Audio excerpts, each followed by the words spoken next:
This is 757 Saturday Sports Talk. Here are Matt Hatfield and Coach Ed Young.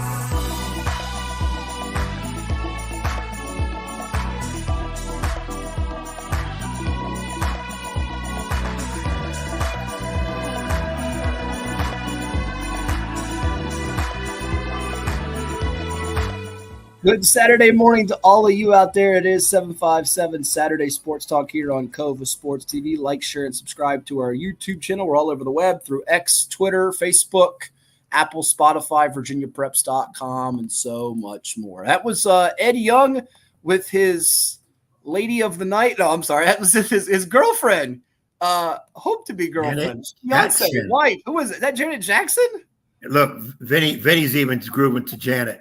Oh, man, I didn't bring Vinny, but yeah, Janet is my crush. Fifth row, she pointed at me. I screamed, "I'm going to marry you."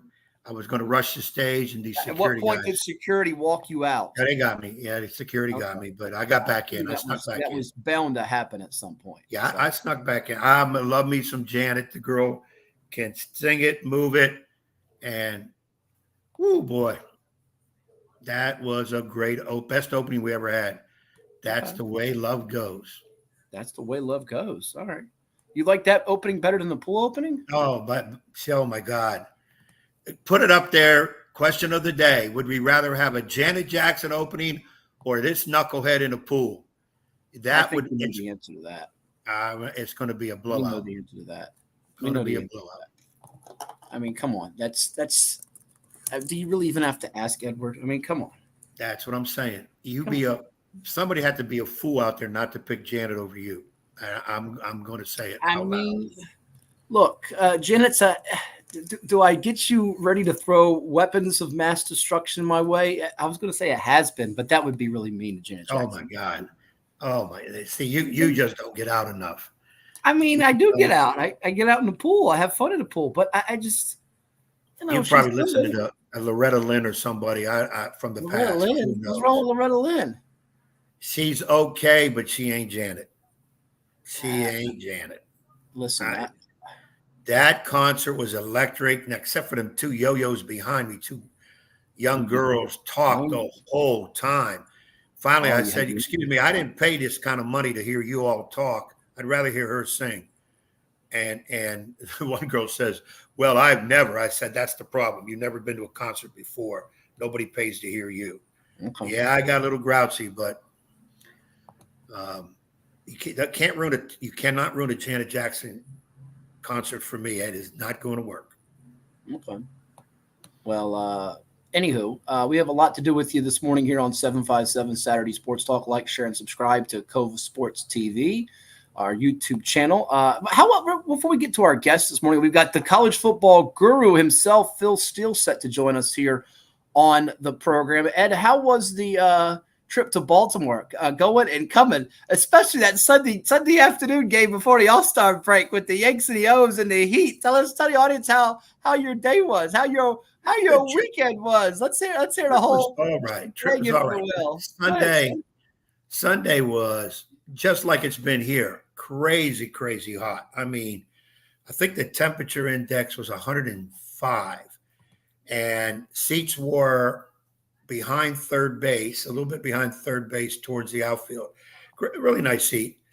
But the minute you sat down, the sweat, I mean, it was there. We had to kind of go under the concourse like almost everybody else, and the place was jam packed. I don't know if it was sold out, but close to it.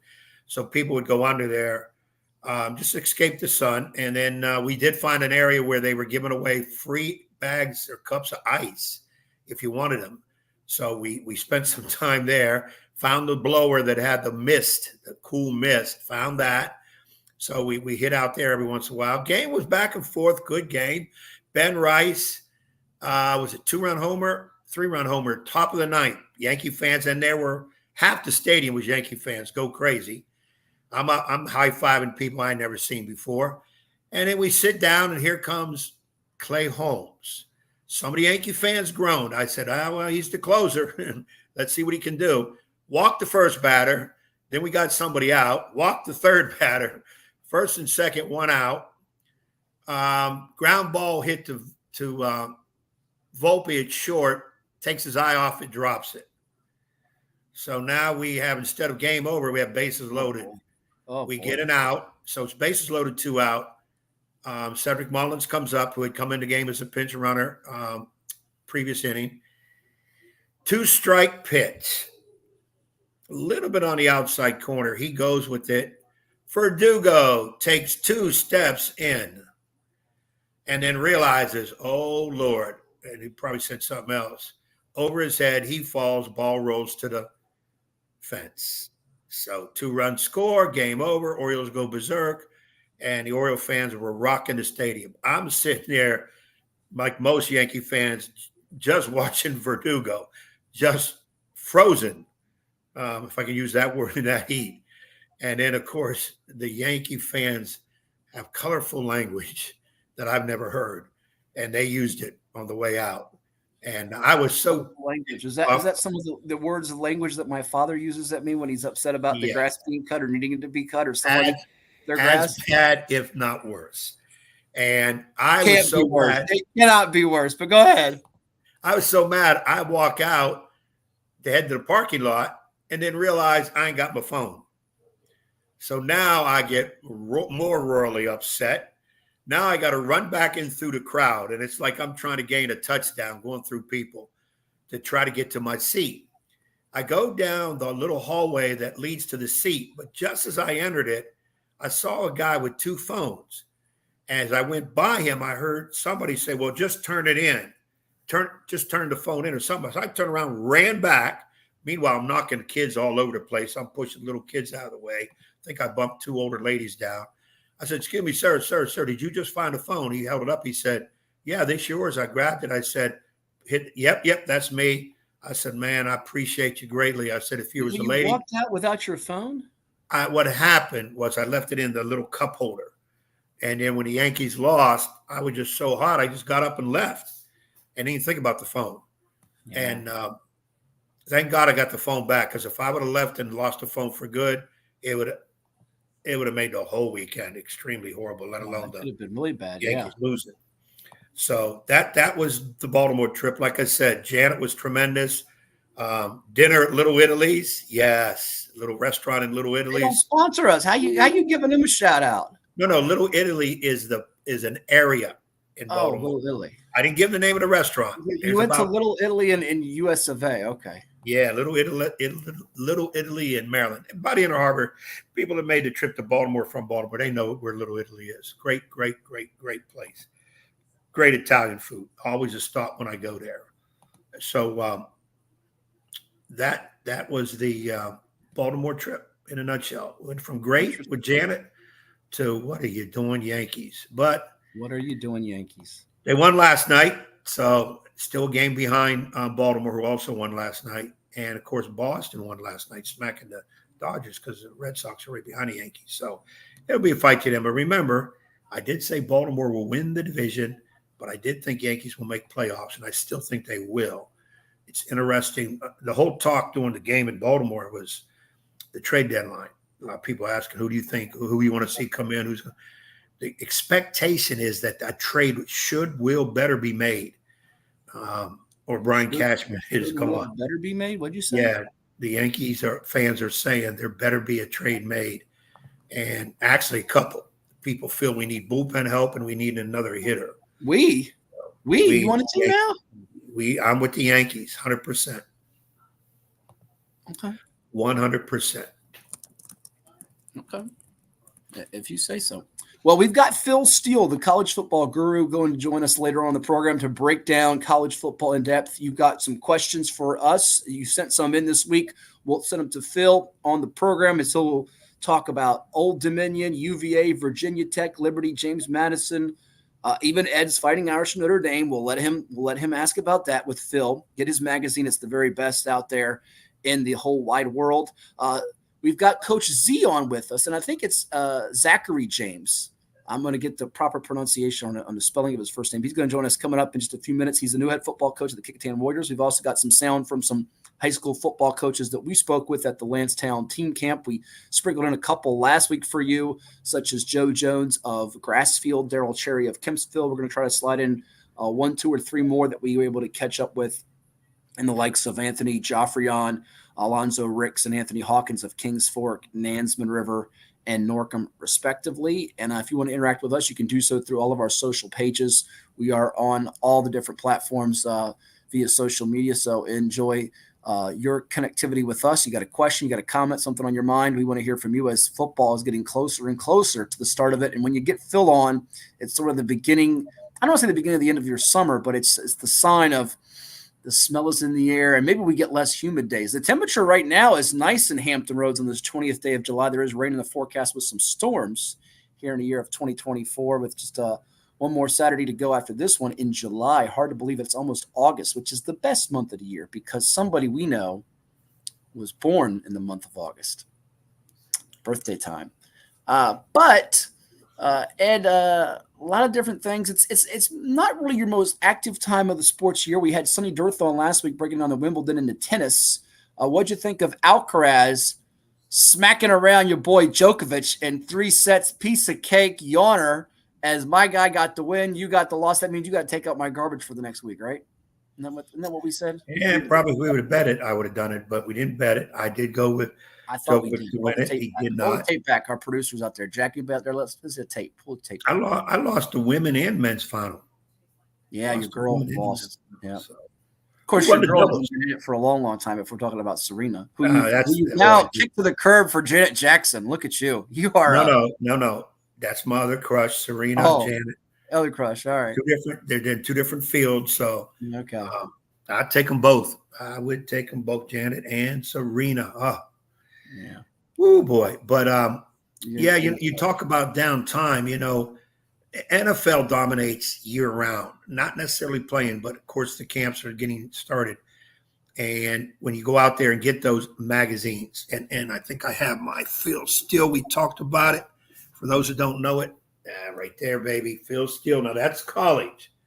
Okay, yeah. He used to make a pro one. I don't think he does a pro one anymore. He might online. I think it's online. But if you're a college football aficionado, you got to get this Phil Steele magazine. It is the greatest sports magazine for information of any sport of any time. I used to think Street and Smith football was the best, college and pro. And then the Blue Ribbon College Basketball Yearbook, which still is active, Street Smith is no longer around, is the best for basketball. Phil Steele trumps everybody. And we're really blessed to get Phil because he's a national dude. Everybody wants him. In fact, we had originally got him for 10 to 15 minutes. He graciously says we can have him for what? We kept him for like 36. So we're fortunate to get somebody like Phil. He is very, very good. Yep. And page 12 or 4, I think it is. Page 4 is the best picture. If you can see this. Is it okay? Can you see that? Oh yeah, the TVs. Yeah, we can see it. Your screen's working out well. Phil Steele. That's his living room or his war room. Yeah, it's his war room. Right. Okay, all you football guys out there, husbands, boyfriends, whatever, of your wives and girlfriends or both would go nuts if you had 12 screens on a Sunday/Saturday to watch football. It would be tremendous. But that's what Phil does. That's his job, and he does. By the way, as we go to break here, and we've got coming up on the show, we talked about it. Coach Z is going to join us from Kecoughtan in just a moment after our commercial break.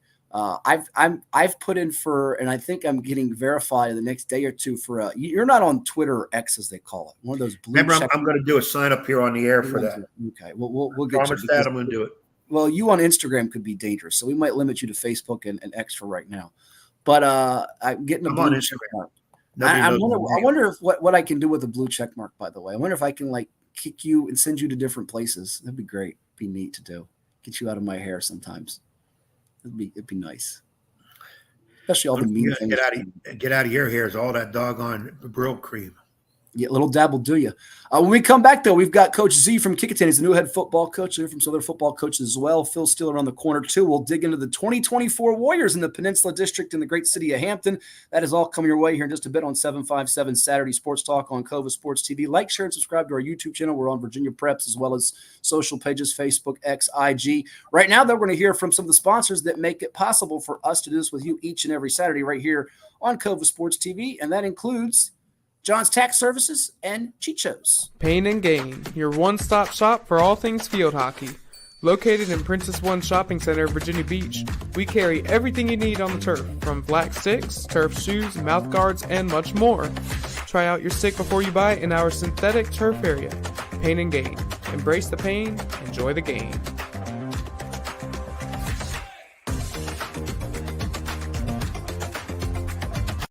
Well, it's everybody's favorite time of year again. Time to prepare to make your annual donation to that infernal revenue service. And if you're like me, you need help. Help to keep that donation as small as possible. So get off your W-2 and call John Maynard at John's Tax Service. 455-6763.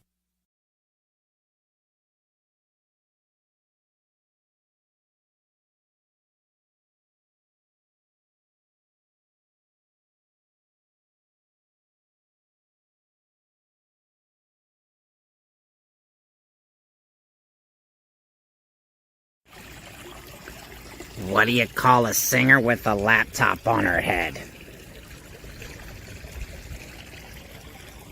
Adele. This is 757 Saturday Sports Talk. Here are Matt Hatfield and Coach Ed Young.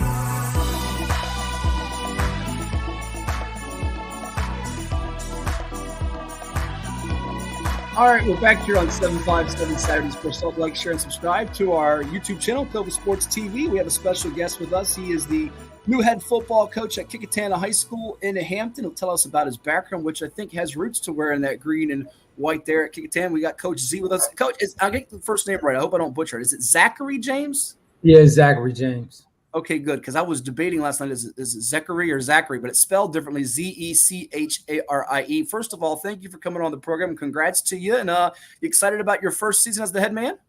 Yes, sir, absolutely excited. And it's spelled Zachary is after Zechariah in the Bible. So if you look at Zechariah in the Bible, similar to that, except for my mom changed it into I-E instead of I-A-H, like Zechariah. There you go. I love that. Great to hear. Right. Now, definitely excited, man. Definitely excited. So let's dive into your background, because I'm not sure Coach Young recalls you. I believe, and maybe I'm just getting old. Did you play at Kecoughtan? Yes, so I graduated Kecoughtan 2014. So got there from Benjamin Sims Middle School, like a lot of my kids now are coming in. Came from Sims Middle School, got to Kecoughtan, played there, played safety, played running back, played with a lot of great players. Brian Lipscomb, Trent Cannon, Elijah White, Jason Fugate, Nicholas Carrera. We had so many guys.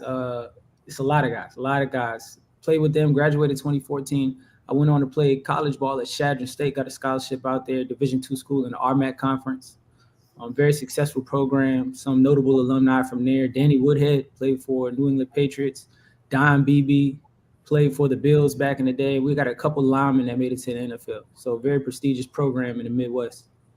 That's awesome. I'll let Coach Young jump in here just a second with you, Zachary. But, it's funny. So I covered you as a player at 2014. So you played for, is that Coach Coley, Alonzo Coley? I played for Coach Coley for 2 years, and then I played for Coach Woodleaf for 1 year. His last year at Kecoughtan. So yeah. Yep. So that was not too long ago. And you mentioned Trenton Cannon, who I saw in the area just last year. He was down here for the Josh Sweat football camp. Yeah, that's one of my best friends, man. So I'm really still close with most of my teammates, man. It's one of my best friends. We were a pretty tight-knit group. We all went on to play college ball, so everybody stayed pretty close. Did you when you were playing, did you ever have visions of what would be Zecharie James's life or occupation beyond playing the game of football? I know some high school kids think about, I'm going to make the pros one day. What did you ever see coaching in your future? Tell us about that a little bit as you were growing up. I'm like everybody else. I wanted to go to the NFL. Yeah. I wanted to go to the NFL. That wasn't in my cards. I was a 3-year starter at the college level.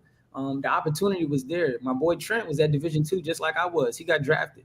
So I definitely had the opportunity. I maximized my potential. had a wonderful time. Got to play on ESPN every year. I finished, actually, my last game was college game day of the week for Division II. We played Colorado School of Mines, and it was for a playoff spot. So I got no arguments, man. It was definitely NFL. But after that, I love football. My passion is football. So I got straight into teaching. I got my degree in health and physical education. Got immediately into coaching over at Bethel High School. And then I came right back to Kecoughtan after 1 year at Bethel. Coach Zecharie James, our guest here, 757 Saturday Sports Talk on Cova Sports TV, taking over after Jeff Super led the Warriors. They're trying to make the playoffs in Region 5B, which has been a pretty competitive one here lately with the likes of Maury, reigning state champions. You got Warwick from the Peninsula, who had a great 9-1 season. No, man, don't call it competitive, man. Somebody got to step up, man. Maury has been dominating. They've been dominating. There's no other way to put it. I think they've won the region every year since, I believe, 2017, 2018, man. So that's correct. We're trying to catch up to those guys because somebody got to step up. We got to make it competitive. That's what makes everybody better when nobody knows who's going to win. Yep. Season opener, Ed, for the Warriors, August 29th at Gloucester. Well, first, Coach, congrats on the job. I'm just getting so far over the hill. I coach myself in terms of the basketball. I'm looking at a dude right here. I thought he put the wrong guy on the screen. I said, Hatfield screwed up again. We got this doggone senior in high school. He put this guy up here, this young-looking dude. Congrats. You are the youngest high school coach in the country. But one thing I'm going to ask you not to do, Zach, one thing, don't – you are so young-looking. You know, there's some knuckleheads across the country in different sports, coaches now, that jumped in the game. Played in a game. We had an incident at Churchland with a female dressed as a player. You could get away with it real easy and nobody would know. Yeah, man, I had a lady come to me. I was wearing my Kecoughtan gear. She was like, "Oh, you a senior this year?" I was like, "No, man, no, man." That's what I'm saying, man. Now let me ask you that. Being the young dude, you're new on the block, one of the new coaches. You only have the 1 year assistant coach at Bethel experience, or you coached before? So I was 1 year assistant coach at Bethel. I've been at Kecoughtan as the assistant coach for 4 years. So I came in as a DB coach at Bethel when I graduated. I did my student teaching there for my bachelor's degree. Then I came to Kecoughtan with Super. I was initially, the first year I was just special teams coordinator. Then the next year I moved on. The last 3 years I've been defensive coordinator. And then last year I was an assistant head coach. And then now. Okay. And you're under a good dude. I know Jeff well. Yeah, man, really good guy, man. Really good guy. Yeah, really, he does it the right way. I was shocked, fussed him out and everything else when he stepped down, but he just wanted to take a quick break. Hopefully he'll get back in it. Man, that guy's at the beach so much it doesn't make sense. So yeah, he's out there. Jeff's out there. Good dude though. I just think he needed a break. He's done great things at Kecoughtan. I have no doubt in my mind. You too, as long as people be patient. And as we got a good group now, man. I was in there this morning looking at these guys. We're sitting on a landmine. I talk to the guys all the time. We can shock a lot of people. I truly believe this year, man. Truly believe that. Well, again, and I don't doubt you, but right now everybody's going to be chasing Maury because absolutely, we all are too deep at every position, and there's reasons behind that, which we won't get into right now. But as you come in, and obviously being an assistant there, the kids know you one way. Now they're going to know you a little bit different way. What are a couple things that when they said, all right, congrats, you're our head coach now, you took the job. So things that you said, okay, I've got to get, this is what I have to do now. What were the first couple things that you wanted to accomplish? Winning off the field. So winning in the classroom, that's the big thing for me. That's all that matters. I believe we do that. We win in the classroom. We win in the school in terms of when people talk about a Kecoughtan high school football player, they're talking about a good person, high character, discipline, teamwork, integrity, courage. Those are the things that I want to talk about when I talk about a Kecoughtan football player. And that's been the big push. And then also I didn't flip the roster. I didn't get any transfers. I wasn't looking for any transfers. But I got a lot of young kids who have not been out there, who have came out. I really recruited our building hard. Guys talk about recruiting. I recruited the kids that were in the school, walking the hallways, getting everybody. Hey, if you're interested, I don't care if you're 5'4" or if you're 6'4", which would be even better. But I don't care. If you got some heart and you're interested, come out and play. And that's been the big recruiting push. So we got a lot of new guys. We don't have many returning players. People who didn't want to change, they had to go. And they are going. And we got some guys there that want to be there, that want to do the right things off the field, which ultimately are going to help us win on the field. You mentioned that story. Go ahead, Ed. Go ahead. Now, I was going to ask one more. Now, you being on the defensive side, coordinator and all that, as you become head coach, how do you handle it? Are you still involved predominantly with defense and have offensive corner handle that? Or because you guys, football coaches, do some crazy stuff. You usually have a lot of assistants. You're in the film room more than Siskel and Ebert ever were. How do you, in your mental makeup of offense, defense, special teams, how do you handle that? Well, I'm going to be involved in everything. We got a smaller coaching staff. We're going to max out most likely 8 coaches this year. So everybody has to have an impact on every side of the ball. That's all important. I've been D coordinator, and that's been great. And I love defense. I play defense. I'm moving over to the offensive side of the ball this year. I'll be also the offensive coordinator. And we're all going to have our hands in making sure that we're successful in every area. We had a lot of lapses on special teams. I'm a big special teams guy. At my school in college, we had an award called Dog Soldier. So playing on 4 special teams. And every year I was Dog Soldier. So special teams means something to me. And I cannot stand seeing poor execution on the special team side of the ball. And offensively, coming from the defensive side of the ball, it's my time to prove.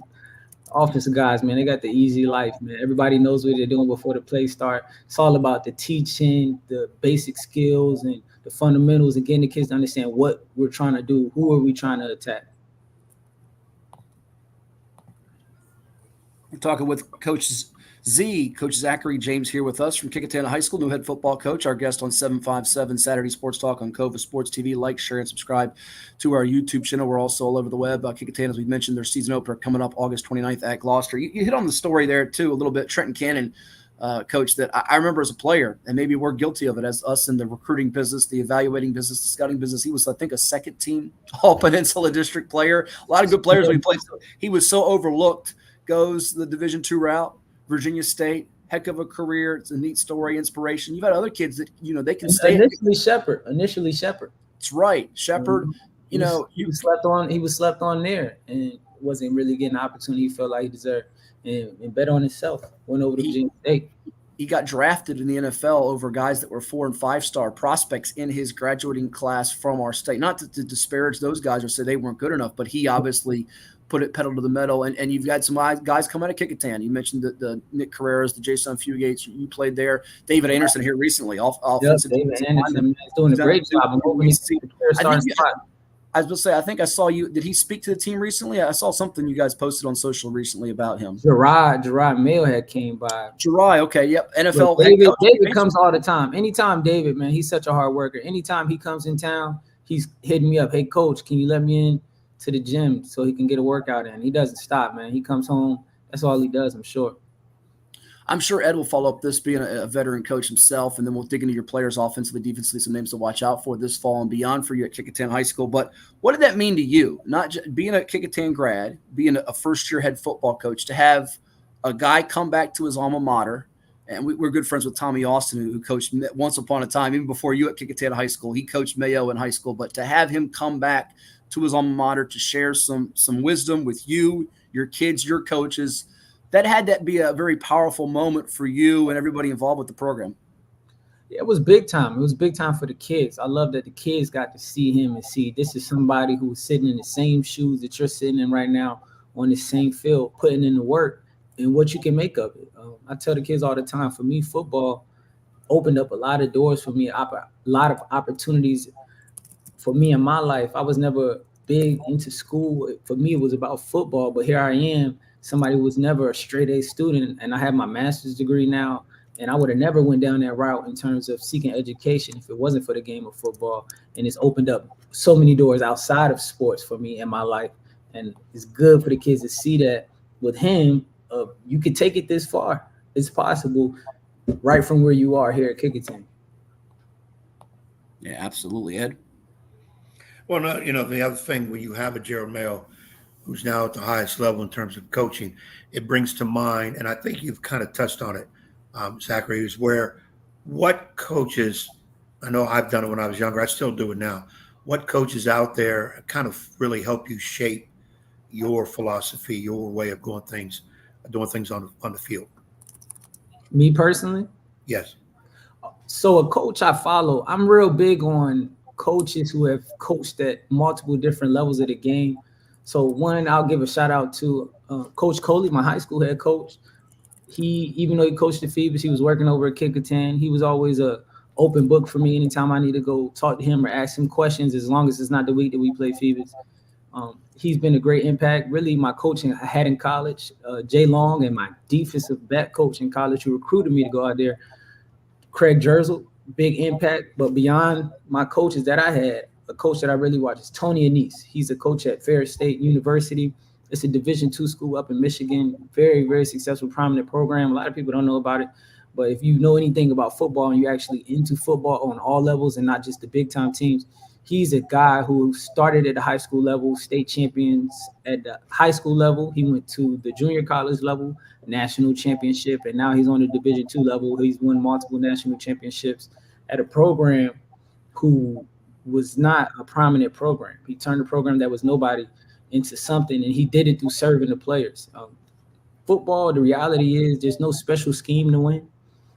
It's about getting the team to buy in and actually loving your guys and serving your guys, and they will give it to you on the field, everything they got. If they believe that you care, you put them in the right situations. You definitely got to put them in the right situations, but they'll give it. So that's a guy that I really follow big time, along with other great coaches. But Tony Anise, I would say, has the biggest impact on my philosophy, because he's somebody that I follow. Even playing at Shadron State, I kept up with Ferris State because I would, you're in college, you're always looking at the rankings, who's who, why are they ahead of us? And I was like, what are they doing over there? Like, I've never heard of this school. And big time coach. That's great to hear. Ed, you don't really hear answers usually a Division II coach get brought up, but I love the in-depth thought and doing his homework and research there. Coach, let's talk about your team this coming season. I know you don't have maybe the marquee blue chip recruits that some schools have, but it sounds like you love the hardworking dedication you got from these young men. You can take it from upperclassmen down to the underclass guys, a breakout name or two, offensively, defensively, wherever you want to go. Who are some names that are catching your eye that we should be watching out for this fall and beyond at Kecoughtan High School? I got some guys who I think can be those blue chip guys. So seniors, I have my big impact seniors. I have Keith Cherry. He's going to be a running back and linebacker for us. Hasn't had the opportunity truly to put all his talent on film, but I think we're going to get an opportunity to showcase that this year. Really big kid, 215-pound running back, one of your old school Peninsula District bruising backs that none of the kids in the district really run and hit. So he's one of those kids. I got a lot of other seniors putting in work. Jordan Townsend, a lineman, last year was his first year playing. You talk about a David Anderson. He's literally the same size as David Anderson. His skill is not super far off, but he hasn't had the reps to show that he can do what I know he's capable of doing. Juniors, I have Josiah Richardson, a guy who got hurt last year, who to me was our best skilled player last year and would have made a huge difference on what we were able to do on the field. But he got hurt before the season even started with a meniscus tear. So he's going to have a huge impact this year. He's been putting in the work since February, hasn't missed anything. His grades 4.0 guy, which is those seniors 4.0 guys as well. So I know he's going to have a huge year. I just, when you have a feeling, and I haven't seen it, but God talks about faith and things unseen. And I tell him all the time, I said, man, I know what you're capable of. I seen it coming last year. I just was watching your practice. You see a guy moving around and you're just like, oh, this is going to be good. And he went down. I still remember the day he got hurt. Makes me want to drop a tear now, but I'm super excited to have him healthy. I'm always asking him, how your legs feeling? Because I want him to really go out there and be able to showcase what I know he can do based on the things that I've seen. So Josiah Richardson, I got a lineman, Riley Griffin, going into the 11th grade, really big kid, 6'3", 310 pounds.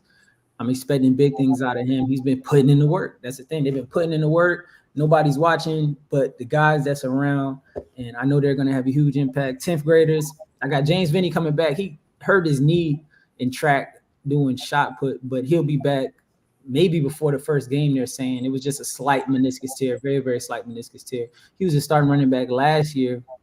Him and Keith will be splitting reps, and I'm super excited about what he's going to do. Another one of those 4.0 guys. I got another kid coming up, Jamaro Sefo, going to the 10th grade. Didn't play last year. This is one of those guys that I talked about recruiting the building. He ran track. He also played varsity baseball in the 9th grade. Everything you can ask for. One of those kids that kid is an athlete, and if you could teach him the game, he's going to explode. One of those kids. So I'm expecting big things from Jamaro Sifo. And then 9th grade wise, I'll just mention my 2 competing quarterbacks right now are 9th graders. And I'm not going to say either one of their names, but I'm excited to see who's going to really take charge and get that spot because they're going to put on a show. I truly believe.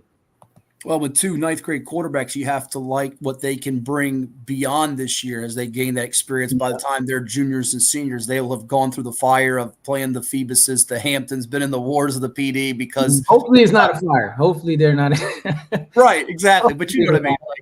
It's better to get it now than to have a junior, they've been in there as a 9th grader. So by the time they get to that level, they can. How about, and I'm sure as Ed's over there wondering this too, Ed's a guy that wants to throw the bomb on 4th and 1. He's crazy. He wants to flicker. I'm like Ed, then come coach with me, Ed. Hey, I was going to say it. I was going to learn this young guy because I've learned some veteran coaches. 4th and inches. Everybody expects you to pout up the middle, run the end around, flank the quarterback out wide. You're gonna have fans throwing stuff at him from the stands. Don't get him in trouble. Flea flicker. He's a young dude. This guy knows what he's doing, or they wouldn't have gave him the keys to the field. He'll be okay, but you gotta sometimes take the chances. It may not work at first, but those kids will realize, and like you said earlier, you've got to develop the relationship where you can get them to do what you want. Because if you don't, that ain't gonna happen. And it'll work. And for people. I think he already learned this. Jeff knows this. When you start listening and worried about what people say in the stands, you end up with them. Mm-hmm. And I like my seat where it is right now. I've made mistakes before. I ain't worried about it. Still been successful enough. Don't want to brag about it. But you got to take chances sometimes. And I think especially more so high school than pros and college, because unfortunately pros and college, a mistake or two here or there gets you fired because ADs are very insecure or owners are a little bit crazy at the pro level. They spending a lot of money, man. What's that say again? I said they're spending a lot of money. Well, it is. It's a money, right? It is money. So a decision or two may not work, but you lose one game. Come on now. Hey, I'll tell you what. This is my dream scenario. I signed one of those 80 million guaranteed coaching jobs. And they have the nerve to fire me after losing one game. Guaranteed contract. That's my lottery. I would say right now, first of all, they're going to make you sign a buyout, which if they get rid of you, they're going to give you $1 million and say happy trails. Man, they put that money out, man. That Texas coach got paid. What do you get paid? Like $60 million for nothing? Yeah. A lot of money, man. I mean, you're gonna fire me to pay me all this money. You'd be retired. Again, Jimbo Fisher, you're talking about. Yeah, Jimbo Fisher. Yeah, man, they got paid millions on millions on millions. Yes, it depends on your agent. You have to have the right type of agent to get all that stuff written down. Hiring Rich Paul, man.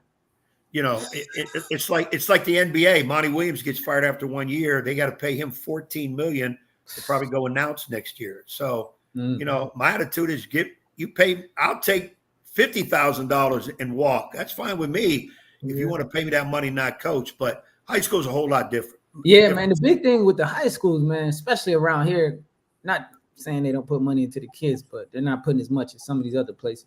So for them, is really big on the kids doing the right things in the building and being good people. Everybody wants to win, but I can't say in the state of Virginia that's people's number one priority.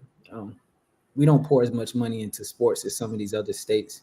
And then there's nothing against us. We got our priorities. And I think we put enough to give the kids opportunities to be successful. If you look at all the talent that we've had, everybody, I'm sure, feels like they can do better. But the big thing is making sure the kids are good people, man. You can't really if you're just not coaching the kids at all, but you had to be really terrible for them to want to fire you just strictly for coaching reasons. Well, yes and no. I can get into that real easy. I just lost a job in which we won again 15 games a year forever, but that's a whole nother story. I want to hear that story. when you get older, I've got some stuff to. Problem, Coach Z, is you'll be going into not just your weekend plans, but mine for AAU basketball. We have Phil Steele on, so you'll be. It'll take till 4 or 5 o'clock, but y'all can do a lunch date or a connect one day, and he'll give you the story. I'm sure. I'm working on a one-man clinic where I'm going to give people, young coaches, some of the pitfalls that I've faced and some things that you can learn from different administrators and whatever, and what you have to do.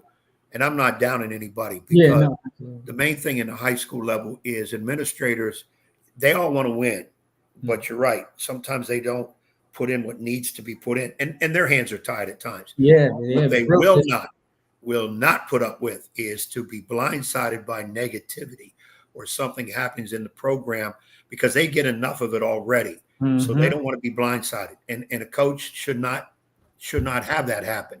That, you have a relationship with your administrators too. You let them know what your rules are, give a copy of it to them. When things are come up, you go talk to them. Hey, you might get a call on this. One thing administrators hate is to get a call and they have no clue what the parent or downtown is talking about. That does not make them look good. And absolutely. I would say I just finished my master's this spring, actually, in educational administration. So to be a principal. And doing my internship this spring, I was able to really see a lot of the things they get to see that we don't hear about as the teachers, and what bothers them, like you said, hearing about something after the fact and not initially. So I definitely understand. And I think that helps me have a better relationship with my administrators, because we built that throughout the spring. I mean, I was doing whatever they asked me pretty much for my internship. I had to get 200 hours. So, hey, whatever you need, I'm here for it. So we spent a lot of time together. Was able to build that relationship, so it's been great. I know exactly what you're talking about. As long as you follow those kind of guidelines, you'll be good. A lot of times, you young guys, I say you, I mean it in general. Yeah, no, I don't take no offense, man. Yeah, you get jobs and you think you're going to change the world. The world needs change, but we're not going to do it. That's going to take over time. People have been saying that since caveman days, and a lot of young coaches don't reach out to veteran coaches. It's like, oh, they're coming from stone ages. They don't understand what I'm going through. We have all walked your path. You have not been at our destination yet. And I, as a veteran old coach, I still lean on people a lot, coaches a lot, young coaches, veteran coaches. I'm the type of coach, when I call timeout, you hear me say to the players, okay, what are we doing? Now, I'm the one calling the timeout, but I'm asking them what can work. Obviously, what you're doing now ain't working. So you tell me what's going to work. Most people think you're the coach, you should tell them. If you tell kids to do something and they don't really want to do it, it ain't getting done.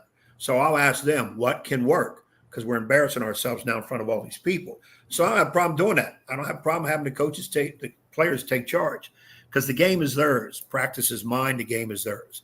And as long as you young guys are willing to put the time and effort and work, what we used to call pay your dues, you'll be successful. And success is based on talent level. You're recruiting your building the best you can, instead of going out and recruiting everybody else's building, which a lot of guys do. You hire the right staff. Your schedules are pretty much handed to you, because you only get to play 10, 11 games, because strength of schedule is very important. Basketball, I can schedule 6, 7, 8, 9, 10 extra games. Depending on my team, I'm going to try to schedule people I think are competitive games for us. I'm not scheduling blowout games either way, because it's not going to help us down the road. But and I don't want to make this a soliloquy about what veteran coaches think about you younger guys. But you brought listen, I want to learn, man. Keep talking. No, we can't do that, because we do have some other things coming on. And this is your segment. It ain't my segment. This is the Ed Young, old man, get off my lawn. Let me tell you how you young whippersnappers with my last name is Young. Man, that's how I learned everything I learned in my life, man. But we'll close out with you on this one. We thank you for your time, Coach. I'm sure we'll get you back on, hopefully after a big win during this season coming up.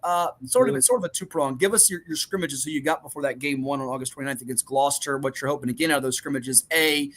And then B, we touched on it a little bit jokingly, but in all seriousness, philosophy-wise, offense, defensively, without giving away the secrets, what could sort of the common fin up there of Kecoughtan or those that watch football expect from you, what they'll see offensively, defensively in terms of how you'll play, if you will, without diving into the exact schematics, perhaps?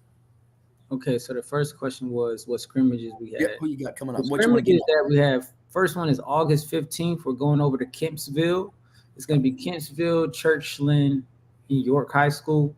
The big things I'm expecting to get out of that is getting those young quarterbacks a lot of different looks, because we're playing 3 different teams. That's why it's really good for us to be in a jamboree instead of a one-on-one, because they would only see one team. They're going to get looks against 3 different teams and get as many people reps as possible. I got a lot of guys, but it's their first time playing football, so get them those live action reps. So we're a team, we won't be heavy on contact in practice. We won't have any live tackling most likely until the 15th. I don't think it's necessary. We'll be doing obviously tackle circuits, working the drills, but getting everybody reps so they can get live reps on that August 15th, and then moving into the next week against Grafton High School that following Friday. The big thing I'm expecting to see is, all right, you got to see 4 teams with 3 teams. Now let's go out here and go through the phases of a game. And see first quarter, second quarter. I'll probably try to run my starters at least the first half so they could kind of get that vibe of opening up and then finishing the half out. And then hopefully get those younger guys in third and fourth quarter and get everybody reps. That's the big thing for me, is get everybody reps before that Gloucester game, because I know Gloucester's going to have a heck of a team this year, man. They were much improved last year. So I'm already preparing for what is to come on that Friday night. Thursday night, we moved it to – it was originally Friday, but moved it to Thursday because of that holiday, Labor Day. So I'm expecting them to have a big crowd out there. My guys, Gloucester has great fan support. So I'm expecting a big challenge going out there on that Thursday night. So getting them ready for that. So they're ready for that environment out there in Gloucester County. Perfect. And just sort of follow up the other part, offensively, defensively, you're still kind of learning the personnel. Will that kind of dictate a lot of what you guys will be running and doing, perhaps? Yeah, so luckily we got the personnel that we need to really do what I want to do. We got all the bodies we need. I told the coaches this morning, we got everything we need. We can't sit here and complain and say we don't have what we need. We got plenty of linemen. We got plenty of skilled guys where hopefully we can have a 2-platoon system and guys not having to go both ways. As common as that is, I think we'll be able to get away from that unless somebody's just so far off athletically that, hey, we need them on the field at all times. So we got everything we need to do what we want to do. Number one thing is just be disciplined. Like I said, there's nothing special. There's no special scheme. We don't have any special scheme on offense or defense. RPOs on offense, quarters defense on defense is not like no secret or nothing. The big thing is how we do what we do is going to be the difference. And when people see us, hopefully they say that's a disciplined team, a well-coached team. Everybody, the alignment is consistent throughout the defense. On offense, everybody's getting lined up quick. We'll be able to move fast, hopefully. So that's all I expect. Nothing special.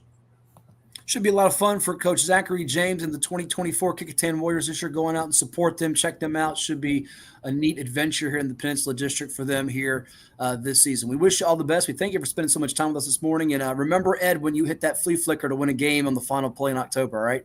Ed, I'm putting it up, man. I got you. 4th and 1. It's going up. Do that, man. Put it somewhere in the playbook. Bring it about the middle of the year. Use it. You don't have to thank me later. Just thank yourself for having the confidence to do it. All right, bet, man. Y'all have a great day. I appreciate y'all having me on. Absolutely. Have a great week, and we will keep in touch. That's Coach Zecharie James, the head football coach of the Kecoughtan Warriors in his first season at the helm. We'll take a timeout. We got some more coach clips coming your way, plus Phil Steele. It's all right here on 757 Saturday Sports Talk on Cova Sports TV. Now let's hear from some of the sponsors like Vault, and we'll be back in just a bit. Stay tuned.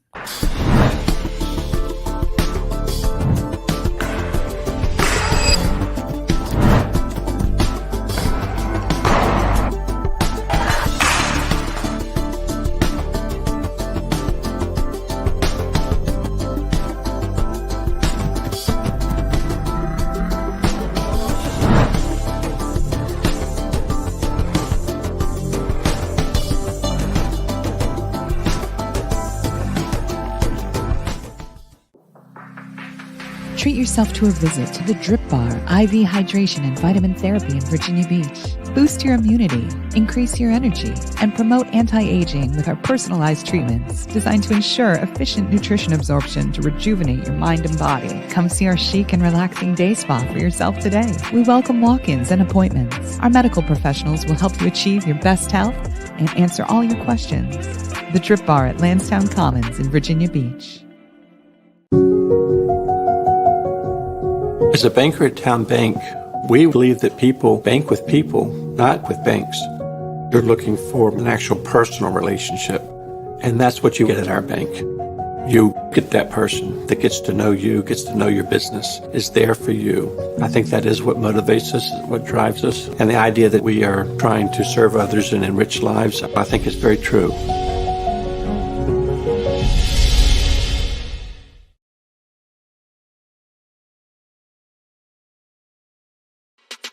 At CHKD, sports medicine is more than just treating injuries. It's a whole team approach to caring for young athletes. With experienced physicians, surgeons, trainers, and rehab specialists here when kids and teens need them most.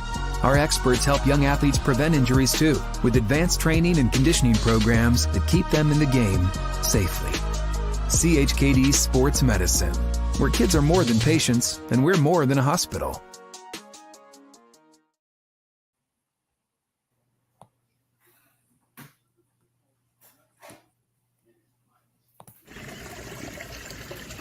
Why do barbers make such good drivers? Because they know all the shortcuts. They're a haircut and a shave above the rest.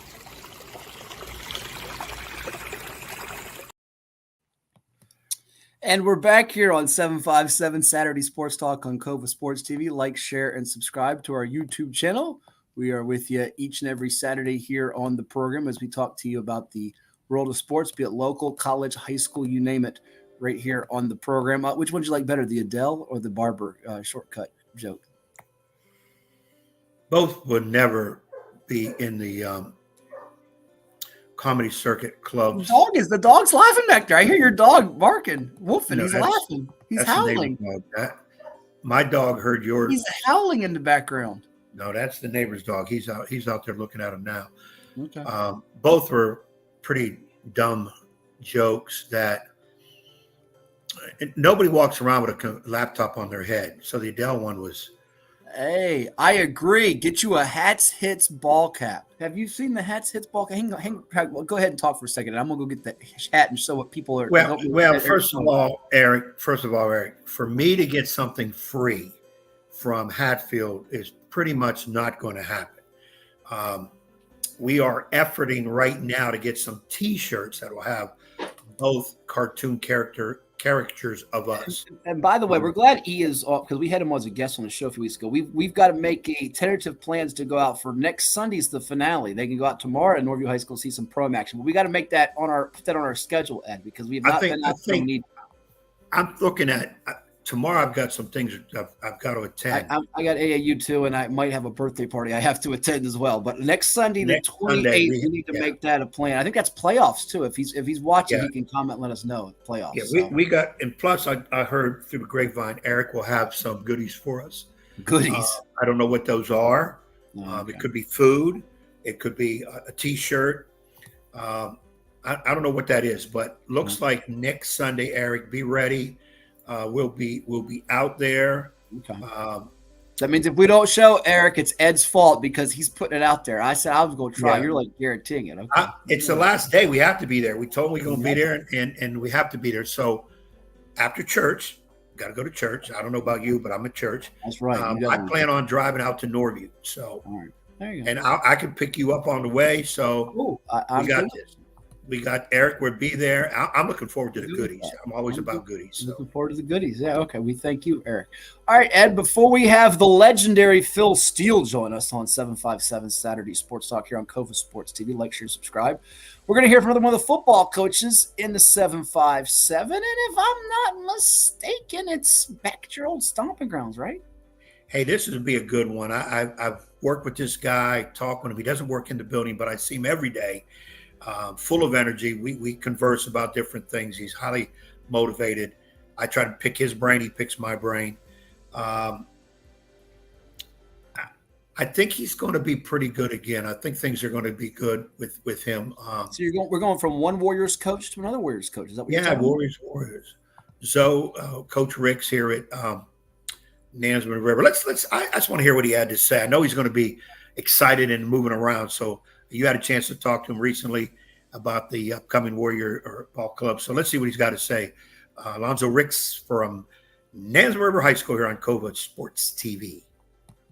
All right, here with Nansemond River head football coach Alonzo. Rick says his Warriors are gearing up for the 2024 campaign. How's the summer treating you so far, Coach? Hey, treating us so good, man. So far, he's been pretty doable for us, and glad to get out here this week and try to get some good work, get some good competition that's around in our area. Squaring off day one of this event, the Landstown team camp, which you've been in for a couple of years now. Coach Jackson puts on from Landstown against Churchland here. Well, what's the main premise for you, and what's the objective in taking from the team camp? Because I know come September, October, November, nobody will know what happens in a team camp, but you want to get better from this, right? Definitely, 1,000%. The premise of it right now is just make sure that we stay healthy. And today we did day one. Prayerfully, we'll continue to do that through the summer. And, just trying to continue to get better. We've had a good summer and springtime, even from the winter conditioning. And so to get out here to see some new faces and new places helps us out. We missed some of the guys from last year. They're gone. We do bigger and better things, but we still have our cupboard is not bare. So I'm excited about that. Yeah, with your two-way playmaker, Manny Azago, who's now at James Madison, you do have some new faces, some returnees. One of the pieces that's a newcomer that's certainly showing some promise is Tyrell Grant, quarterback for you. What do you see from him? What's your expectation for him commanding your offense? Expectation, man, is going to be to lead us to the promised land, win some games, and keep us, balanced, man. He's a dual threat young man, and just glad to have him. He's our field general. And I love what he's doing. I love the trajectory that he's shown thus far, and he's got a lot of weapons to help us out, so I'm excited about it. For those that have watched Nansemond River in the past, they've seen you make the playoffs, advance, and a young man by the name of Douglas last name. You have another Douglas this year making some plays for you, right, coming up? We do. Tavion, man, excited about him. He's been in our program now for 4 years as he comes up on his junior season, and we're looking in his space of some great things. He had a great season for us last year, like he's going to be a security blanket for Mr. Grant, as well as the other receivers on the edge. So I'm just looking for some good things out of him and what is the other guys. Older brother, was it Terrell Philly? Yeah, yes, sir. Give us some other names we should watch out for, be it in the trenches, on the line, defensively, playmakers that we can expect to hear from throughout the year. Man, James Lamar up front, and Roger Harris Jr. Those you guys are gonna be our catalyst up front. Got a new center this year, Trey Austin. He's going to be a 3-year starter for us, prayerfully. And then we got Melvin Brown in the backfield. We got a young back, Matthew Shadunk. We have some Christian Jordan at receiver, Josiah Johnson, who plays both ways, Raji Jones, who's going to be our mainstay back there in the secondary. And then, Travis Freeman, Zecharie, Kecoughtan, those are guys that are going to man the front linebacker. So we're just excited about the pieces that we have, and just prayerfully that we continue to stay healthy and give us an opportunity to be competitive. Sure, last two for you. Thanks for the time. What do you think the strong suit of your group will be, or hope it will be, as you go on a playoff march? You hope the team chemistry. Broad answer. I'm sure, but just the way these guys gel with one another, they police each other. They're not afraid to get on each other. They hold each other accountable, and I think collectively in all aspects across offense, defense, and special teams, man, I really feel like those guys will be the catalyst, man, not just our whole team this year. Different. And last sort of a broad question for you. Region 5B is a gauntlet. Your region with more of the defending state champs, Kings Fork, yourself. It's a really competitive. Yeah, Warwick, can't forget about them. Obviously, getting to the region final a year ago. What will determine how good this group can be in your eyes? In addition, obviously, chemistry going to be key, but what will you have to get better at as you move forward? Just prayerfully, like I said, staying healthy, executing what's given. We know, and I think I've said it before on record, I feel like the Southeastern District, man, is the strongest and not the strongest in the state. And so week in and week out, we just have to be prepared. But that gets us ready for the November surge. And like you said, Warwick and Maury and Kings Fork in the playoffs, those teams matter, man. So, we got to take care of business, do what we need to do, and then we can think about those guys down the line. But we got to take care of ourselves first. Should be another fun ride for Coach Ricks and the Warriors. Thanks so much. All the best. No problem. Thank you. So that was Coach Alonzo Ricks Jr. as we spoke with him at the Landstown team camp here recently. 757 Saturday Sports Talk here on Cova Sports TV. We'll be seeing if they get on the Friday night edition of Hats Hits. See what I'm doing there with the hat? As he set me up throughout the season. And Ed, we look at the schedule for the 2024 Nansemond River Warriors as it now flashes across our screen. Bethel, Deep Creek after the bye.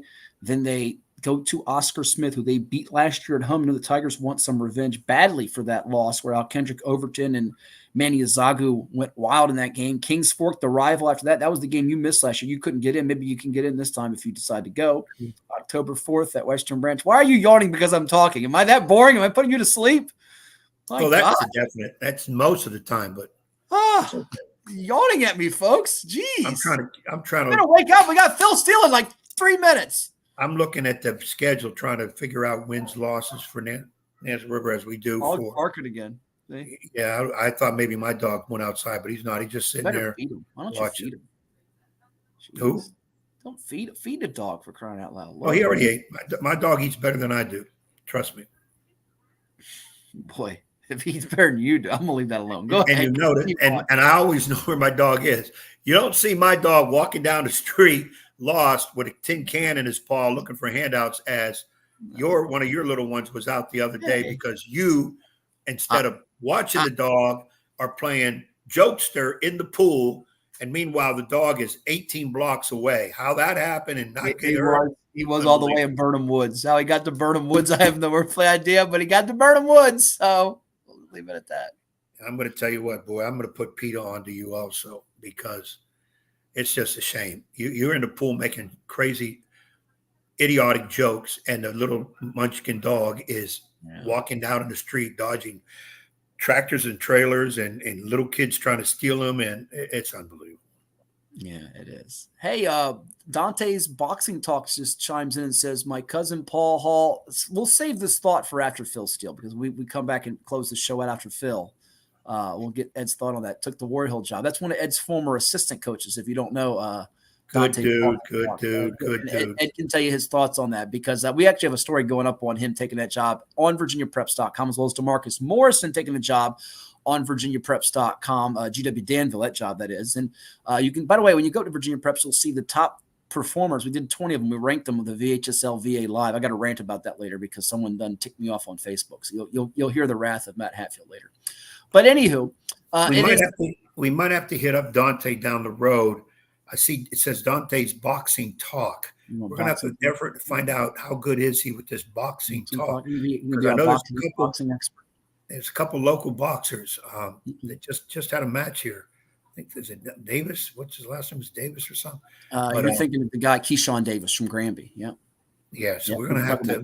I watched some of that match. I was in one of your establishments. Did you like to get chips and salsa? But I can't say what the name of that place is. Though your dog, if he eats more chips and salsa than you, look out.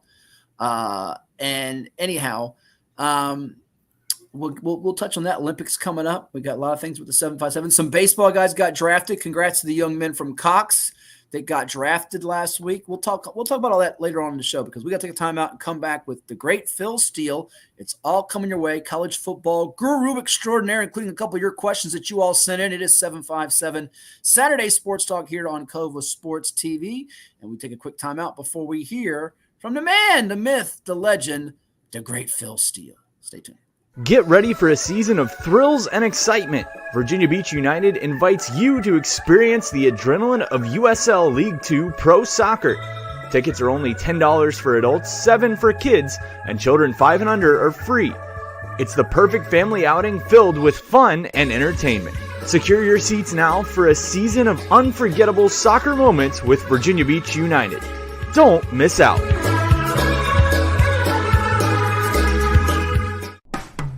After more than 50 years of innovation, AstroTurf still leads the way. The inventor of artificial turf does it all, right here in the USA. We engineer, test, manufacture, and install the world's most innovative fibers and turf technologies, with over 30,000 tracks and fields worldwide. AstroTurf, powered by Sport Group. Treat yourself to a visit to the Drip Bar IV Hydration and Vitamin Therapy in Virginia Beach. Boost your immunity, increase your energy, and promote anti-aging with our personalized treatments designed to ensure efficient nutrition absorption to rejuvenate your mind and body. Come see our chic and relaxing day spa for yourself today. We welcome walk-ins and appointments. Our medical professionals will help you achieve your best health and answer all your questions. The Drip Bar at Landstown Commons in Virginia Beach.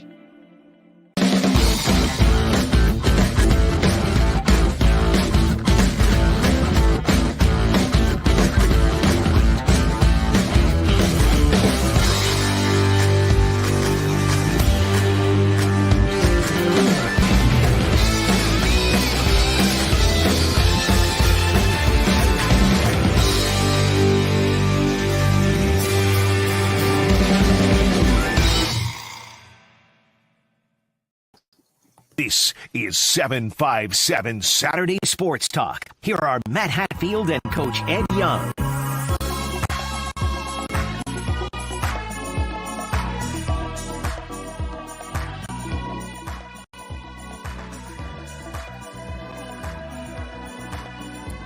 And we're delighted to be with you here on 757 Saturday Sports Talk. We have a special guest with us. You are quite familiar with him from his days with us in Hampton Roads on the radio side of things. It got it started with him many, many years ago. He did with a man that we lost, one of the greats in the broadcasting field, Tony Mercurio, who passed away after his iconic sportscasting career back in April. He is the college football guru. Go out and get his magazine. You'll see it scrolling across our ticker more about what he brings to the table each and every year. He's the very best. Phil Steele with us here on 757 Saturday Sports Talk on Cova Sports TV. Like, share, and subscribe to our YouTube channel. We're all over the web, Apple, Spotify, social pages like Facebook, X, Instagram, and so much more. Phil, good to be talking with you. It's almost football season.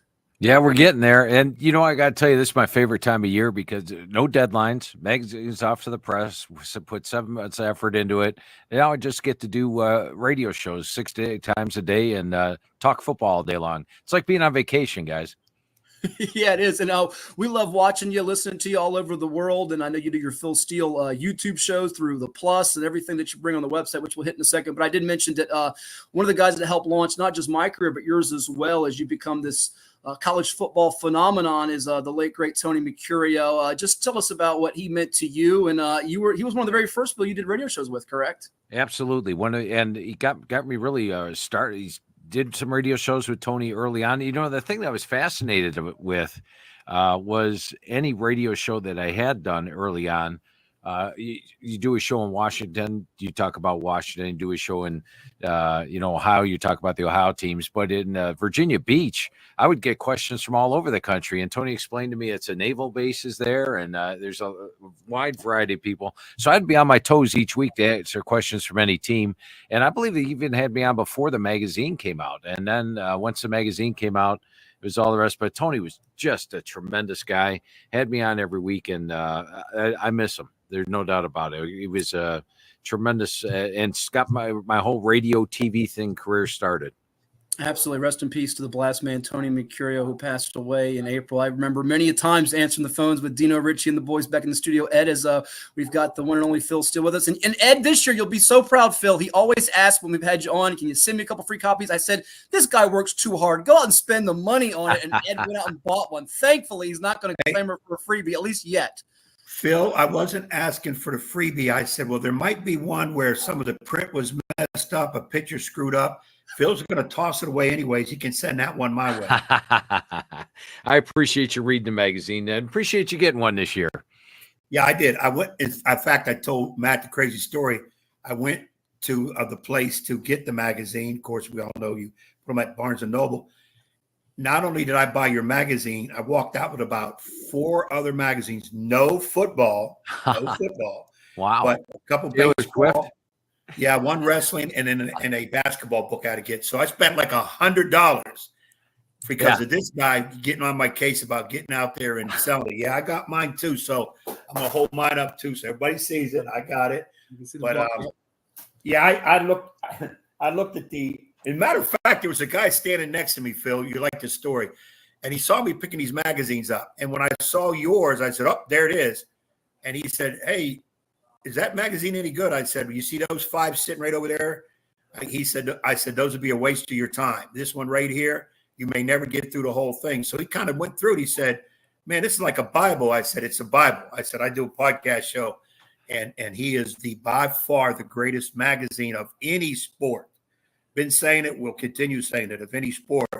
So the guy picked one up. So I think he was going to grab one of those Lindy's or whoever's. I said, no, this is the one you got to get. He's working for commission now, Phil. He's trying to get commission out of you. He's trying to. See, what Phil's going to say later is, you know what, guys, I might be able to send you 1 or 2 you can give away to your listeners. There you go. Hey, I appreciate that, though, Ed, and appreciate the story about the magazine. You know, the funny thing is, and I'll be quick with it, but when I started in the magazine industry, Joe Del Pablo, who did Game Plan magazine, said, Phil, the key to selling magazines is to be the first one out. Everybody buys the first one or the second one. Well, this year we went to the press June 7th. The other magazines were already on the shelves. But they had to go to the press before the transfer portal even closed. So they've got players on the wrong team, for crying out loud. People will wait around for mine because we waited a full 6 weeks for everybody to sign. We've got everybody on the right team. And I think we have 3 to 4 times the amount of information any other magazine. It's like getting 134 media guides all rolled into one. Yeah, that's why I want to go with you, Phil, because we'll go ahead, Ed. Go ahead. Yes. What I was going to say, just to piggyback on what Phil said, because I know his time is limited. I always was one, and Matt and I would argue about this, that I want the football magazines to come out as late as possible to give me enough information. And of course, you've done that. But that's, I think, is what a key is, because if you pick a magazine up and it's like not decided at press time, decision hasn't been made, like even with the NFL ones where guys haven't signed, I'm saying to myself, well, why am I buying this if they don't have all the information? And of course, in this day and time where everybody goes to the internet to get their stuff anyways, a lot of people say magazines are a waste of time. Once again, Phil, and again, it's not because you're on your magazine. It's almost like it should not have the word magazine. It has to have something else. It's above and beyond that, what people get, the information in it. And it's that type that once you start reading it, you cannot put it down. You just can't. And I get a kick out of some of the things. My favorite part of it, page 2, the 12 TVs in your office, all football at the same time. It's the first thing I look at when I grab your magazine. Appreciate that. Yeah. And a lot of time Mountain Dew goes into watching those games all day long on Saturday. So it's pretty intense, but I greatly appreciate that. And by the way, if we run out of time, I got till the top of the hour, guys. So just okay, throw awesome. that out there. No, we appreciate that. We're talking with the college football forecaster extraordinaire, Phil Steele. Let's go get his magazine. You'll see info scrolling across your ticket. I'll tell you more what's on philsteele.com as we chat with him. And I want to go, before we dig into the teams from the Commonwealth, like Old Dominion and Virginia Tech and Virginia, Liberty, James Madison, among others. Ed's going to pepper you about his favorite school, Notre Dame. We got some questions that have been sent in by some viewers and listeners out there. The changes, Phil, and you talked about it with the portal now, how, you got to wait a little bit to get the magazine out, but where we could be headed, and how does it change, maybe not so much your handicapping and forecasting, but how you prepare and do the magazine with so many changes with these big conferences and some conferences like the Pac-12, which really isn't even a conference, if you will, anymore. Yeah, the Pac-2, and I'm a little remiss about that. I think we need regionalism in college football. I like the West Coast Conference.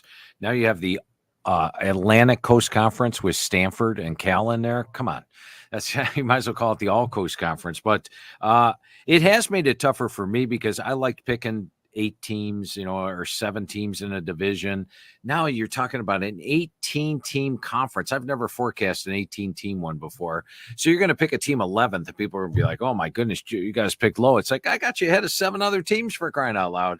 It has made it tougher to pick the conferences. And as far as where we're going conference-wise, I got to be honest with you, Matthew, if you would have told me 2 years ago there's no Pac-12 and we're going to have an 18-team Big Ten, I would have been like, really? I don't think so. And so I really have no clue where we're headed. Yeah, it's strange times right now. And, of course, the expanded playoff. That's where I'm going to actually squeeze in one of our questions that we have for you in a moment about the expanded playoff. But as you look at the big landscape right now with college football, Phil, with the coaching changes, and Ed's is a longtime high school, former college basketball coach as well. What's your view of the sport? There's always these quarterback changes with the portal and so on and so forth, but no more Nick Saban in Alabama. You got Kalen DeBoer at Alabama. No more Jim Harbaugh at Michigan. You have some big name coaches that have changed, not just in college football. We've seen it in college basketball too. But what do you think right now with some of the power programs, the new situations for conferences for them, how it will impact them negatively, positively, and some of the big name coaches no longer in the sport? Yeah, I'll touch on a few specifically that we can go on. We'll start with Alabama and Nick Saban. And, when Nick Saban stepped down and a bunch of players hit the portal, that's what happens nowadays. Your coach leaves, you can hit the portal. Everybody reads your roster. I was thinking, hey, Alabama's heading for a rebuilding season this year. Maybe they go to 8 or 9 wins. But then Kalen DeBoer was hired, and he's brought in some great transfers. So we're talking about Damani Jackson from USC, a cornerback, Keon Saab from Michigan at safety. Heck, they brought in the Lou Groza Award winner, a kicker, and Graham Nicholson. They had snapping problems last year. problem solved. They bring in Parker Brailsford from Washington. They bring in a wide receiver from Washington and Bernard. They've got Jalen Milroe back. And going over the roster, and I do talk to over 120 of the 134 head coaches this year once again, and going over the roster with Coach DeBoer last year with Washington and then this year with Alabama. I actually think he's got a better team this year at Alabama than he had last year at Washington. All he did was get the doggone national title game.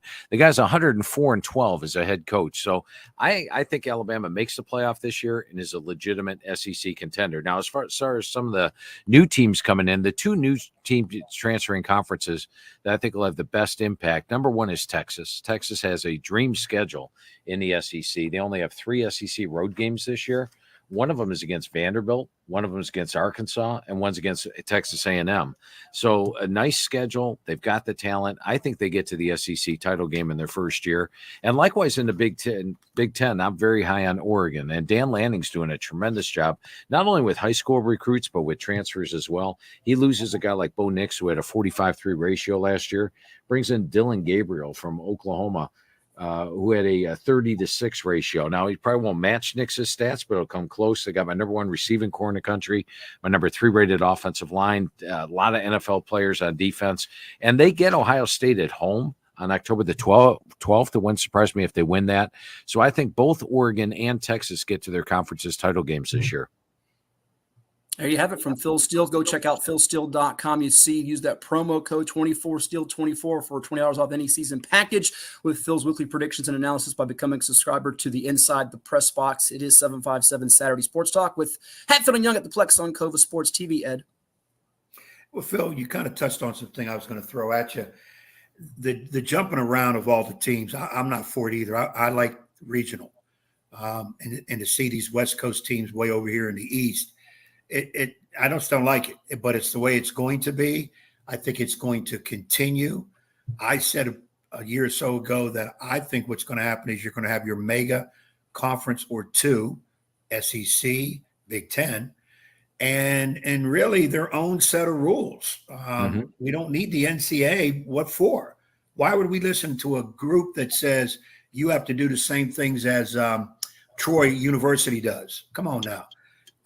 Still think it's going to happen that way. The key is TV money, sponsorships money, and that does all the talk. You don't even see commercials anymore about NCAA putting on TV about NCAA student athlete. We are students first. That's gone by the wayside real quick because there's no way it's students first when Stanford's playing in the ACC, and then people don't understand. Okay, your football team might come over here for a Saturday game, got a day or two to fly back. But look at your spring sport kids, how they're going to have to endure and come and traveling and missing 3 or 4 days of school possibly. And what I was told by that was, well, kids don't go to class anymore anyways. Everything's on computer, so it doesn't matter. So it's like not only has what we see on the field in courts changed, the classroom has changed. It's just they don't talk much about it. Yeah, I can't argue with you there, Coach. I mean, I do think we are probably headed for the two. I mean, the SEC and Big Ten are dominant right now. If you look at the playoff picture this year, I think an ACC champ gets in, the Big 12 champ gets in, the Group of 5 champ gets in, and then, of course, Notre Dame. I think all 4 of those teams make the playoff. The other 8 spots could very well be all SEC and Big Ten. You might see 4 to 5 SEC teams, 3 to 4 Big Ten teams. They are the 2 premier dominant conferences in college football right now. Hey, Phil, let's jump into it with Old Dominion, a team in our backyard here in the 757 area code. Ricky Ronnie now in his 5th year. Of course, that first year, the pandemic didn't have a season, but he's got some quarterback continuity, which he hasn't had for a little while with Grant Wilson there. When they're not expected to do much, they tend to overperform. When there's a little bit expected of them, they may not meet the standards. What's your feeling on the Monarchs this year in the Sun Belt as they try to get back to a bowl and surprise more folks with a very challenging schedule that includes the Gamecocks and the in-state rival Hokies, who they've knocked off a couple of times? Yeah, that doggone Ricky Ronnie, he just keeps doing it. The 2 years that they made a bowl game, I said they didn't have a chance of making a bowl game, and then he goes and does that. So I can't discount this guy whatsoever. He gets the job done. Just an amazing thing. Now, you look at their non-conference schedule. I mean, it is flat out ridiculous this year. They play South Carolina. They play East Carolina. They play Virginia Tech this year, so that's a brutal non-conference schedule. And then even the road trip to Bowling Green. Bowling Green's actually one of the best teams in the MAC this year. It's going to be tough to win any of those 4 games, but don't discount him. And then look, as you touched on, the quarterback, not only Grant Wilson, but they bring in Emmett Moorhead coming in from Boston College. The running back core, when I talked to Coach Ronnie, went over the team with them, he said he was excited about the room. It was overall their most talented running back room since he's been there. They add in Aaron Young from Rutgers, Bryce Duke from Virginia Tech. The receiving core comes back with a lot of strong players. Jalen Butler at tight end looks like an NFL tight end to me. The offensive line looks solid. And Jason Henderson is probably my biggest question mark coming off the ACL. Will we see Jason Henderson be the dominant linebacker that he's been the last couple of years? And if he is, this team could surprise despite the brutal schedule that they play. And to follow up real quickly before I let Ed jump in here with Notre Dame, I'm sure he's going to get to with you. And I'm going to hit on 2 more from the Commonwealth. We'll also on the ACC schools with the Hokies and the Who's in a second. But the Sun Belt rival, James Madison University, new coach and Bob Chesney coming in. It was previously Kurt Signetti who bolted to the Big Ten. And Indiana schedule out of the chute, Phil. They've got Charlotte. They got Gardner-Webb. They got UNC on the road in September. Big opportunity. As you saw last year, incredible ride. That tough loss that they had at Appalachian State when they were rolling high. And they also beat, by the way, Virginia on the road, Troy, Utah State. What's your feeling on the Dukes? Can they follow this up again with another coaching change? They did it at the FCS level. Now it's FBS, even harder. Yeah, it's going to be tough to match last year's 11-win total, but got to be honest with you, despite losing the majority of the team, and when I went over Indiana with Coach Signetti, you'd be amazed how many James Madison guys are there that I'm projecting as starters. So they only have 4 back on offense and 3 on defense. But I like the additions that Coach Chesney's brought in. You look at Dylan Morris, a quarterback coming in from Washington. He's a guy that started at Washington. And did well. And you look at the running back core, they bring in North Texas's Adehi, and they bring in North Carolina's George Petway. They're pretty solid there. They got Cam Ross coming in from UConn, a wide receiver. The offensive line actually looks like one of the better units on the team with 3 starters back, one of the rare veteran units on the team, I should say. And then defensively, there's talent there, no doubt. They do lose so much from last year's squad. But when I went through the schedule, looking at them, I actually have them favored in 9 games this year, so I can see them getting close. I don't think they get to the 12-win level, not with the amount of experience that they lost. They go from number 68 on my experience chart down to number 130, but I think James Madison fans should have another great year, and they will contend in the Sun Belt. Phil, I look at Liberty, Jamie Chadwell, second year there, and I think they've won like 47 games or so the last 5 seasons. They had a big-time high-level quarterback in Malik Willis. They got a big-time quarterback now in Kecoughtan Salter.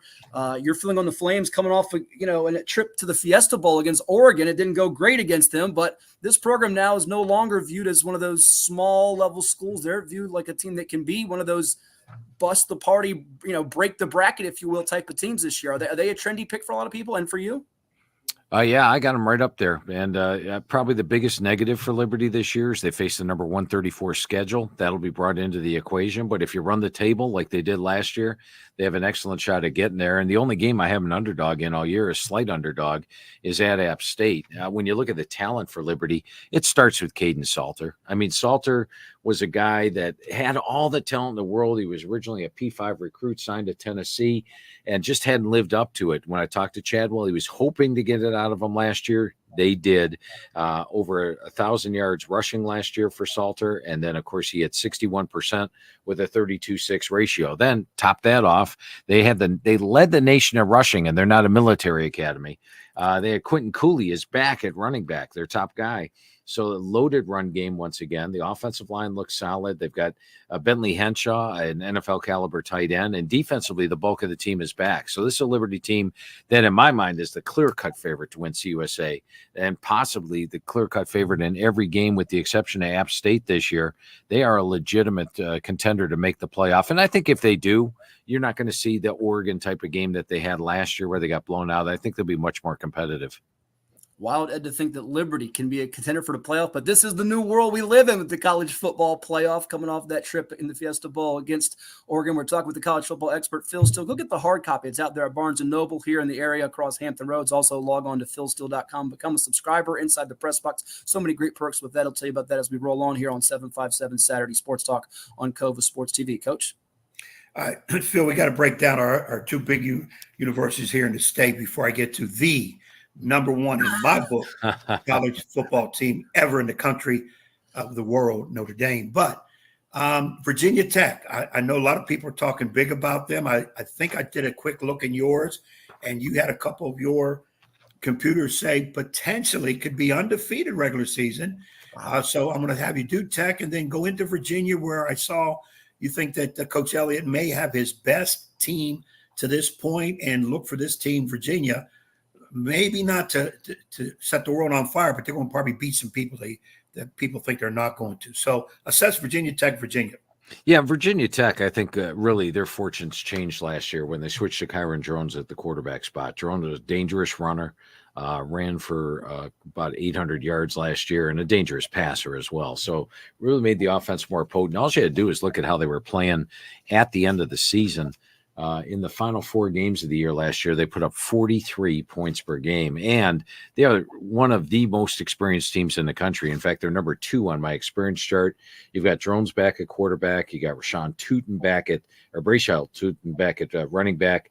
Lane Felton at receiver, a veteran offensive line. And the thing I loved going over the team with Coach Pry each year, he still has Bud Foster come around, and you guys know Bud Foster, one of the best defensive coordinators out there, and he's running Bud Foster's defense, for crying out loud, and we've seen the improvement each year. Last year they gave up just 317 yards per game, 23.9. Now they got 10 starters back from that unit. When you look at their schedule this year, they do play Miami on the road on a Friday. And they play Clemson at home. Those are the only 2 real concerns I have with this team. The schedule is tailor-made for success. They play the second easiest schedule in the ACC, and if you told me right now Virginia Tech's in the ACC title game, it wouldn't surprise me whatsoever. They have the talent. They've showed the improvement, and generally, third-year head coaches, that's when they hit their stride, because now every player on the team is basically recruited by them. Everybody knows the systems inside and out. They know the players inside and out. How about Virginia there, Phil? And when you go to Virginia, as Coach touched on, I think it's just by far Coach Elliott's best team that he's got. And the key to me, the biggest difference between this year's Virginia and the first 2 Virginia editions is the offensive line. I remember his first year, they had 2 career starts on the offensive line, and it was a mess. Last year, you figured, okay, everybody's coming back, and a whole bunch of players transferred out. They only had 17 career starts on the offensive line, and once again, struggled. Now, this year, everybody's back on the offensive line, 81 career starts, so I love that. I also like the fact that they were better than 3-9 last year. Remember, they led James Madison and Louisville in the fourth quarter. They lost to Miami in overtime, 3 games they could easily have won.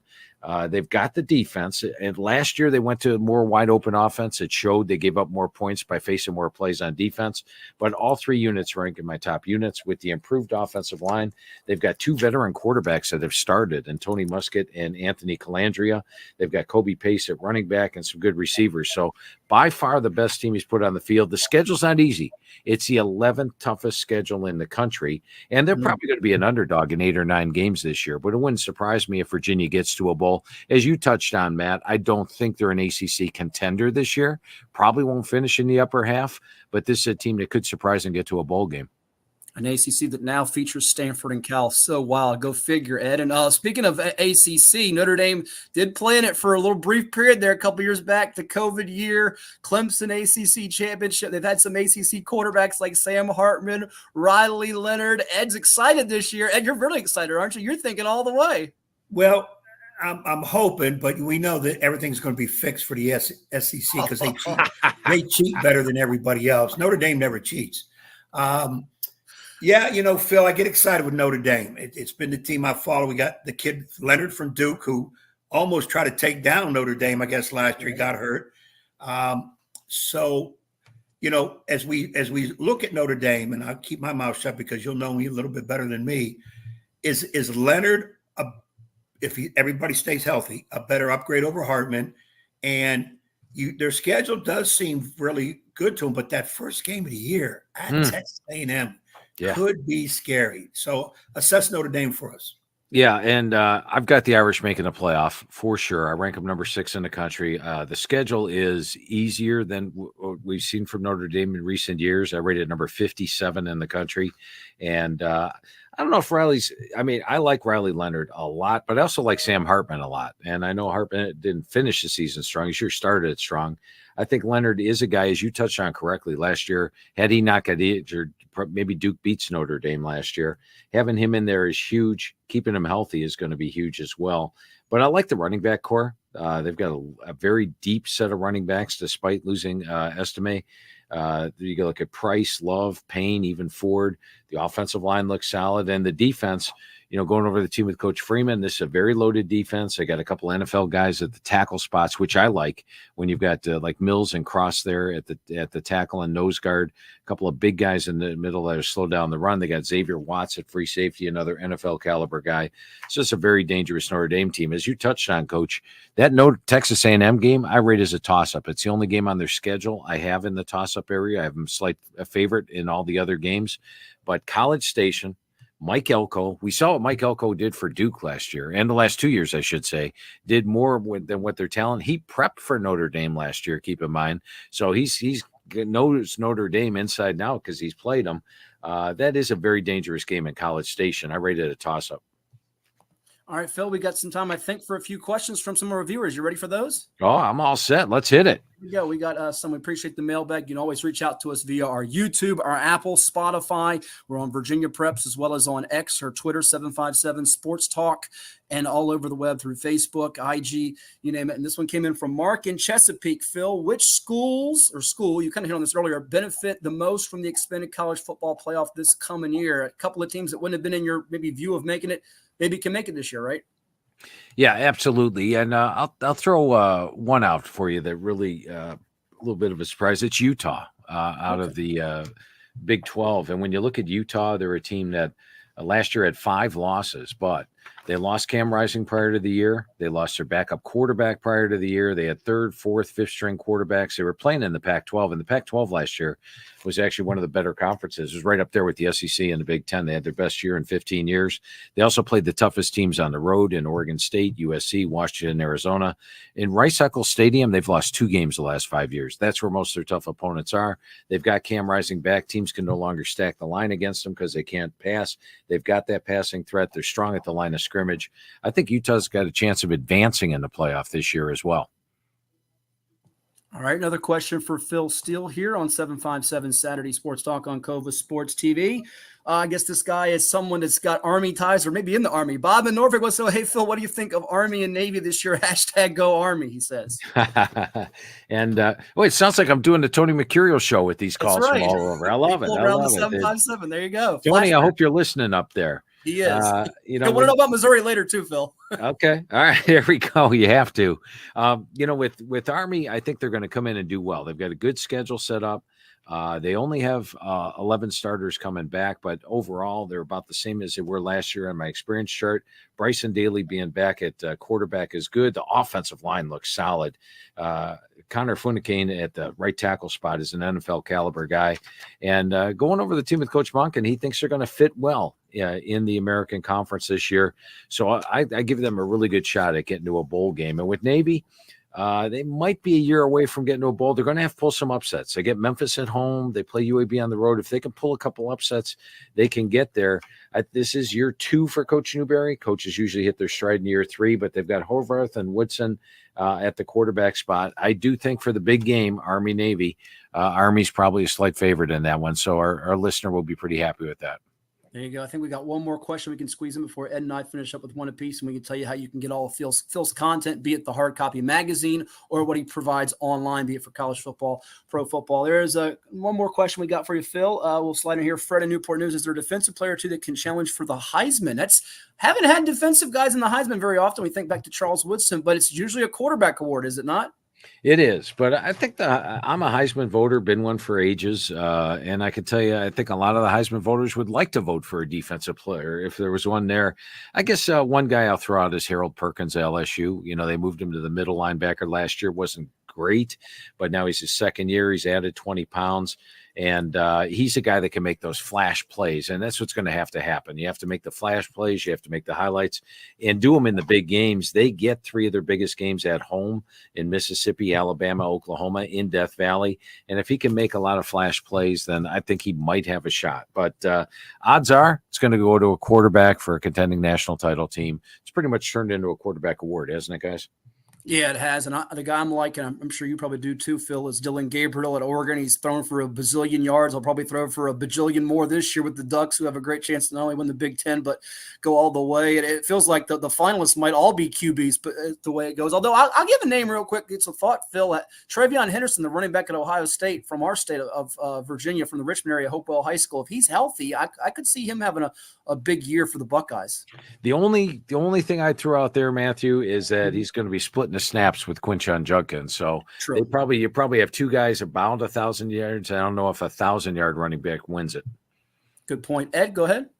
Yeah, I see, Phil, you had Henderson ranked the number 1 senior running back in the country, if I can remember looking over some of your rankings. And if I not mistaken, you also had Gabriel as a potential number 1 Heisman favorite. My guy that I'm looking at, because they're going to win, and his quarterback is Howard at Ohio State as a sneak in, and not really sneak in because I think he's ranked top 10, sneak in there for that Heisman also. Phil, I know our time is short with you. The question I want to ask, you're somebody who spends so much time with college football and talk with people on that. Let's make you the commissioner of college football. No, the czar, because the czar can do whatever you want without asking everybody else. Is there a change or two you'd really want to? I know, kind of think maybe let's get back to regional play, but we know that ain't going to happen. Is there a change or two out there that's really on the front of your mind? I wish this would happen. Yeah, I would say regional play would probably be my biggest thing. And when they do get the monster divisions, let's at least make them regional. The second thing I'm going to throw out, and it's just because I watch those 12 games on Saturday all the time, I don't like it when the games run into each other. Let's shorten up the games even a little bit more. Make them last 3 hours so I don't have to be having one game ending and the other game I'm missing the start of. You know what I'm talking about? So when you watch 12 games, that's my biggest pet peeve, is when they run into each other. Shorten up the games a little bit. There you go. We'll get you on this film. We thank you so much. You've been so generous and kind with your time and your insight, which you just bring second to none out there to the folks. How can they get the magazine? If they can't get the hard copy at Barnes & Noble or across the 757 area code here in our great state of Virginia, what will they find online? And if they get the hard copy online, there's also some perks on that when they get with Phil Steele Plus and they get the VIP bundle. Go through those and what you do during the season week by week. Yeah, I appreciate that, Matt. Now, the magazine is available, as you mentioned, exclusively at Barnes & Noble. And go in there. They've got the copies. They may have them on an end cap, but they've got them there. And check them out. That's the way to pick it up today. But if you order it online, the hard copy, I'm going to charge you a shipping charge. It costs to ship things. But I give you the digital magazine for free. And the digital we actually update all the way through the start of the season. So Barnes & Noble or philsteele.com for the magazine. Then, as you touched on, Matt, I do a weekly newsletter called Inside the Press Box. I predict every game, including with the FBS versus FCS games. I've got them all. You've got the stats updated. Phil Steele Plus is what I use all season long. It's my website designed for me to use during the season, and I've given access to anybody. It's $99 a year, but you won't believe the amount of information. I could talk forever about it, but I highly recommend Phil Steele Plus. It's what I use to handicap the games. And it's also what I use from time to time to beat Ed in our picks. I want to give you a thank you. I get the upper hand on him every year. I use Phil Steele Plus. It's always a great resource tool. Phil, he's a cheater galore. What I got to put up with on this show is unheard of. I should be getting paid. Guys, I got to tell you, it was a lot of fun. This is, and Matthew, thank you for bringing up the Tony Mercurio memories again, because it warms my heart. And Coach, great talking to you. Thanks for getting that magazine. We'll send you that commission check on the one you sold there in the Barnes & Noble. Get you your 12 cents. I'll take that. But Phil, in all honesty, again, I'm speaking for Matt will speak for himself. Having you on to go over this is, you got to understand, for us two nobodies in the business trying to make it the best show in the state, and we're just about there.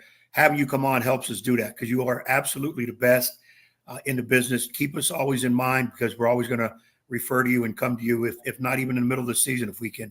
Let's do it. I'm all for it, guys. Let's set one up for the season. I got to run. I'm talking to the coach of Delaware in a couple of minutes, so I got to get that one out of the way. But it was a lot of fun. Hey, Phil, always a pleasure. Have a great one. Thanks.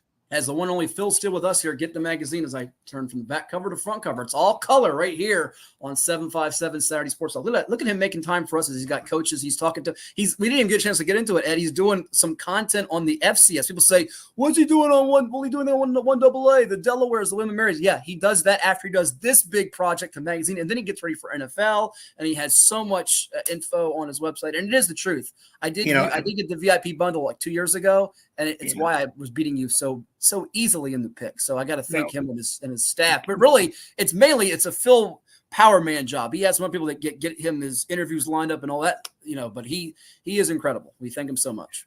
Well, we both have been in all the yearbooks of football, basketball, especially.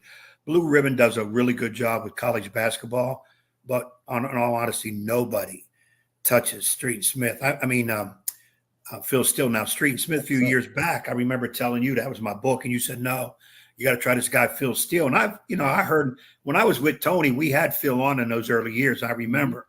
Never did I think it would evolve to what it is now, because I don't touch those other yearbooks. I don't even look at them like I used to. I grab Phil's and I have everything I'm going to need.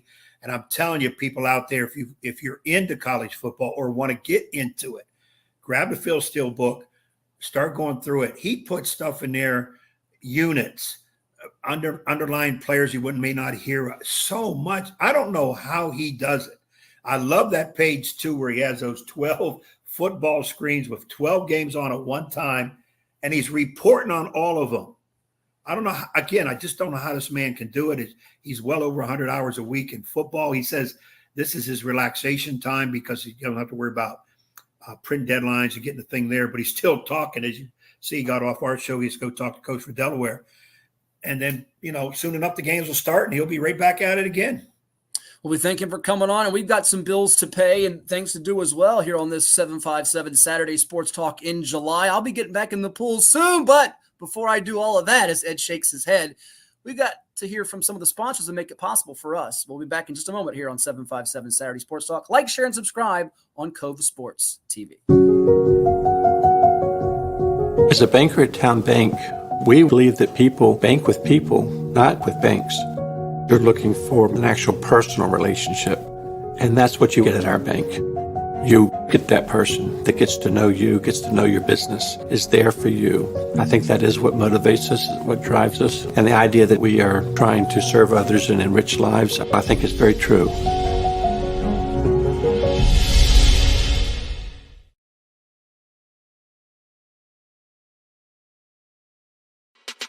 At CHKD, sports medicine is more than just treating injuries. It's a whole team approach to caring for young athletes. With experienced physicians, surgeons, trainers, and rehab specialists here when kids and teens need them most. Our experts help young athletes prevent injuries too, with advanced training and conditioning programs that keep them in the game safely. CHKD Sports Medicine, where kids are more than patients and we're more than a hospital. Ever wondered if the 1980s hit TV show Miami Vice would do a reboot like popular television sitcoms Frasier and Night Court? And if so, would actors Don Johnson and Philip Michael Thomas reprise their popular roles of Sonny Crockett and Ricardo Tubbs? You could even give it a new name. Twice as nice with Miami Vice. Until next visit, this is Andy Rooney for Wondering Aloud on Poolside Adventures.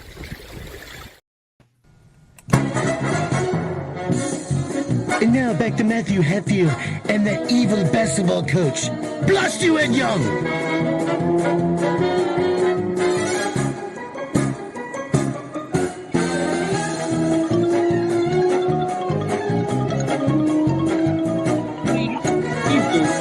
Family Guy, but I would be all in favor of a Miami Vice reboot. What about you, Ed? Miami Vice was one of my favorite shows when that first came out. Oh. I don't think I missed it. Another one was Hill Street Blues. Oh, Hill Street Blues are great. theme.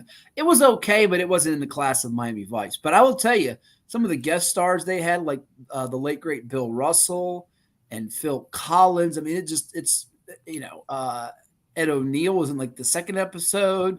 You had Bruce Willis. I mean, I can just go to the list of people. Sheena Easton. I mean, they had guest stars galore every week on Miami Vice. It was a hit show back in the 80s. A great one, really great one. And we thank the great Phil Steele for coming on our program. Again, get his magazine. He puts in so much work. It's like, and I deal with this in my business on a much smaller scale than Phil. People want everything free now. It's the social media world we live in. They want things free, instant. And speaking of which, I'll put out our business over the air. We're having some difficulty streaming our show this morning on X or Twitter because the platform we use to stream, you can't do it through the device that we use. So now you have to basically pay. So I'm coming out of pocket almost $100 for us to stream it. And unfortunately, it's not streaming properly on the platform, even after I've spent $100 on this. But you have some, and I'll just say it, some insensitive people out there who think they can just get on social media pages through Facebook or even our message forums or wherever and just say, oh, how dare you post something on a social group that you're in or that you're a moderator of? How dare you post that? How dare you're soliciting? Well, just because you don't have a disclaimer up top. Oh, how dare you? Disclaimer. Let me tell you something. When they show you commercials to get, NFL Sunday ticket, those other things, they got disclaimers for all that. I'm just over somebody's, I don't say it. I don't want to call them bozos, but people that just have no clue what on earth they're talking about. He probably goes to the gas station and expects them to give him free gas. Where's the disclaimer? You got a gas station. Yeah, you over there. Where's the disclaimer? Milk in the grocery store. Well, you got milk. You didn't say it was. By the way, the grocery stores are notorious for this because I fell into this trap the other day. They have those little deals where it says 3 for $9, like the ketchup bottles. I was like, I'll get ketchup bottles. That's a good deal. Or, it's $33, per ketchup bottle, but this is $1.50. And then you got to buy, it says on a little small print below, you must buy all 3 of them. Well, this guy wants that to hit him smack dab in the forehead, or he's going to go call up the Supreme Court and sue, for crying out loud. I mean, get over yourself, buddy. Lord have mercy. Do I need to get Vinny? Yeah, get Vinny. I need to get Vinny Boombox on the deal, and he could find out who this person is. If Vinny's name was Brian, I'd rip his head off right now. But that's no story. No, I don't want to hurt Vinny because Vinny can take care of your light work. I thought maybe I was supposed to be the one doing those kind of rants. Yeah. Okay, so let me get this straight. Your content out of your VirginiaPreps.com. We put it up, and someone is mad. You have a habit of putting some free stuff up to entice. Frequently. He's probably the same guy that says, how dare you. Let me get this right. Okay. Then you put on there, well, to read the rest, you're going to have to be a subscriber because you're running a business. It's the good stuff. Now you're talking about, and you had the audacity to call this person a bozo. I never call people names because it's like you're talking to a wall, and then they say, I don't have a problem with you offering paid content. I'm sure it's quality, but then they get mad that you're promoting. Well, where the heck am I supposed to promote it? Go promote it to a cave? Go promote it in the ground with the bugs and the rabbits and the dogs? My point is you are worried about 1 or 2 nobodies, okay? Well, no, because there are those 1 or 2 nobodies that have the voice, Ed. They speak for others as well that are just they're freeloaders. I'm clear there. They're freeloaders. No, they can speak for whoever they want. You don't see. This is why I got to learn. You don't take my advice. They're nobodies. They don't come to you face to face and say, Matt Hatfield, why are you giving some free content, but then we have to buy. You're intimidated. Exactly right. That's the way they cower down when you challenge them. But it's like I said to you with Phil's book, because you was like, Phil, give me free copies. And we love to give away free copies to our listeners, absolutely, and viewers.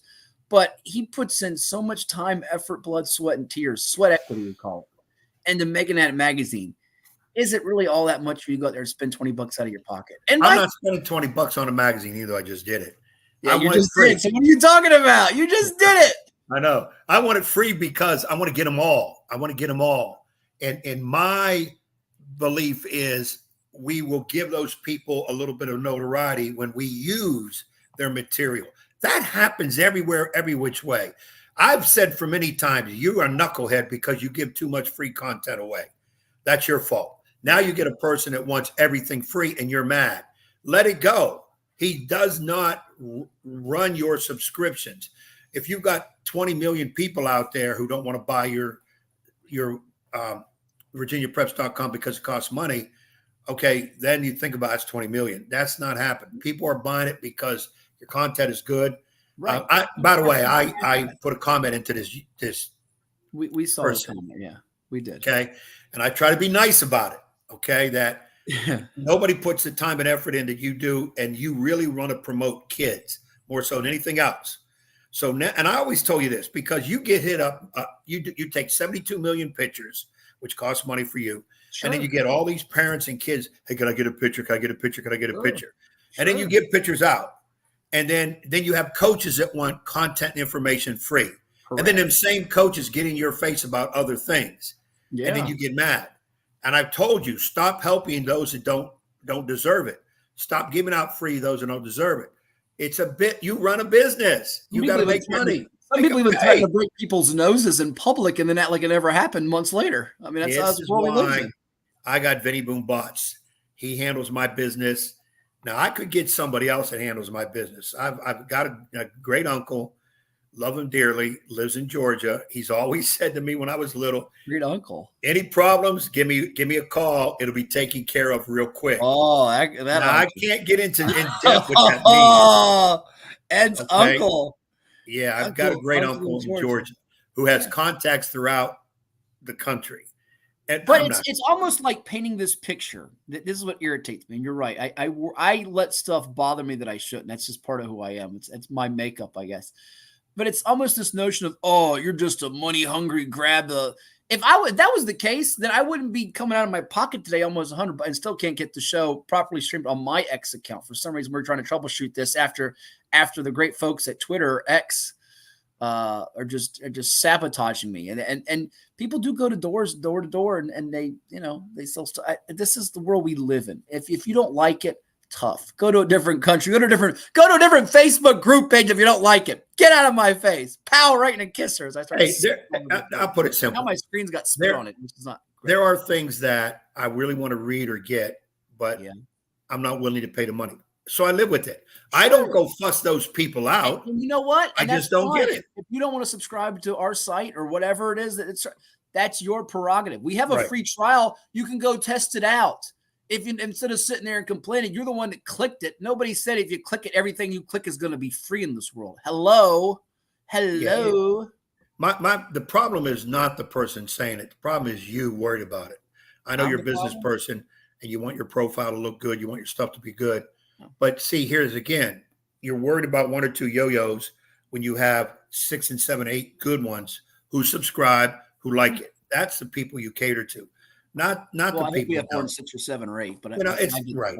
Hopefully, it's like me in coaching. I know there's a lot of people say this guy don't know his butt from. Oh, and you're the guy. Listen, you sit things taken down. That's really your way of doing things. I don't worry about that because you don't last this long and be this successful listening to everybody.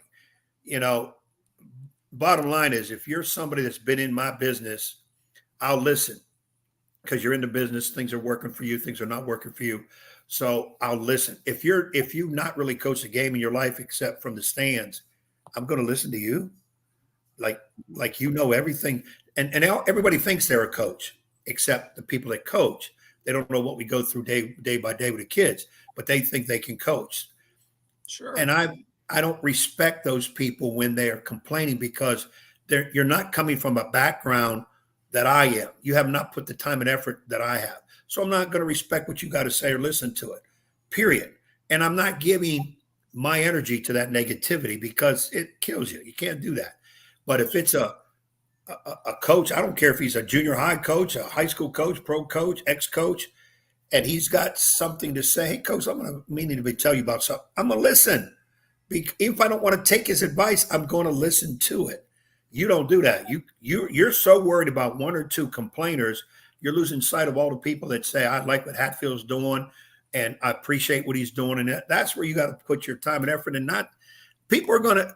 The greatest thing social media has done for everybody is allow people to bitch, complain, and act away behind a screen unknown that they would never do face to face to somebody. Never.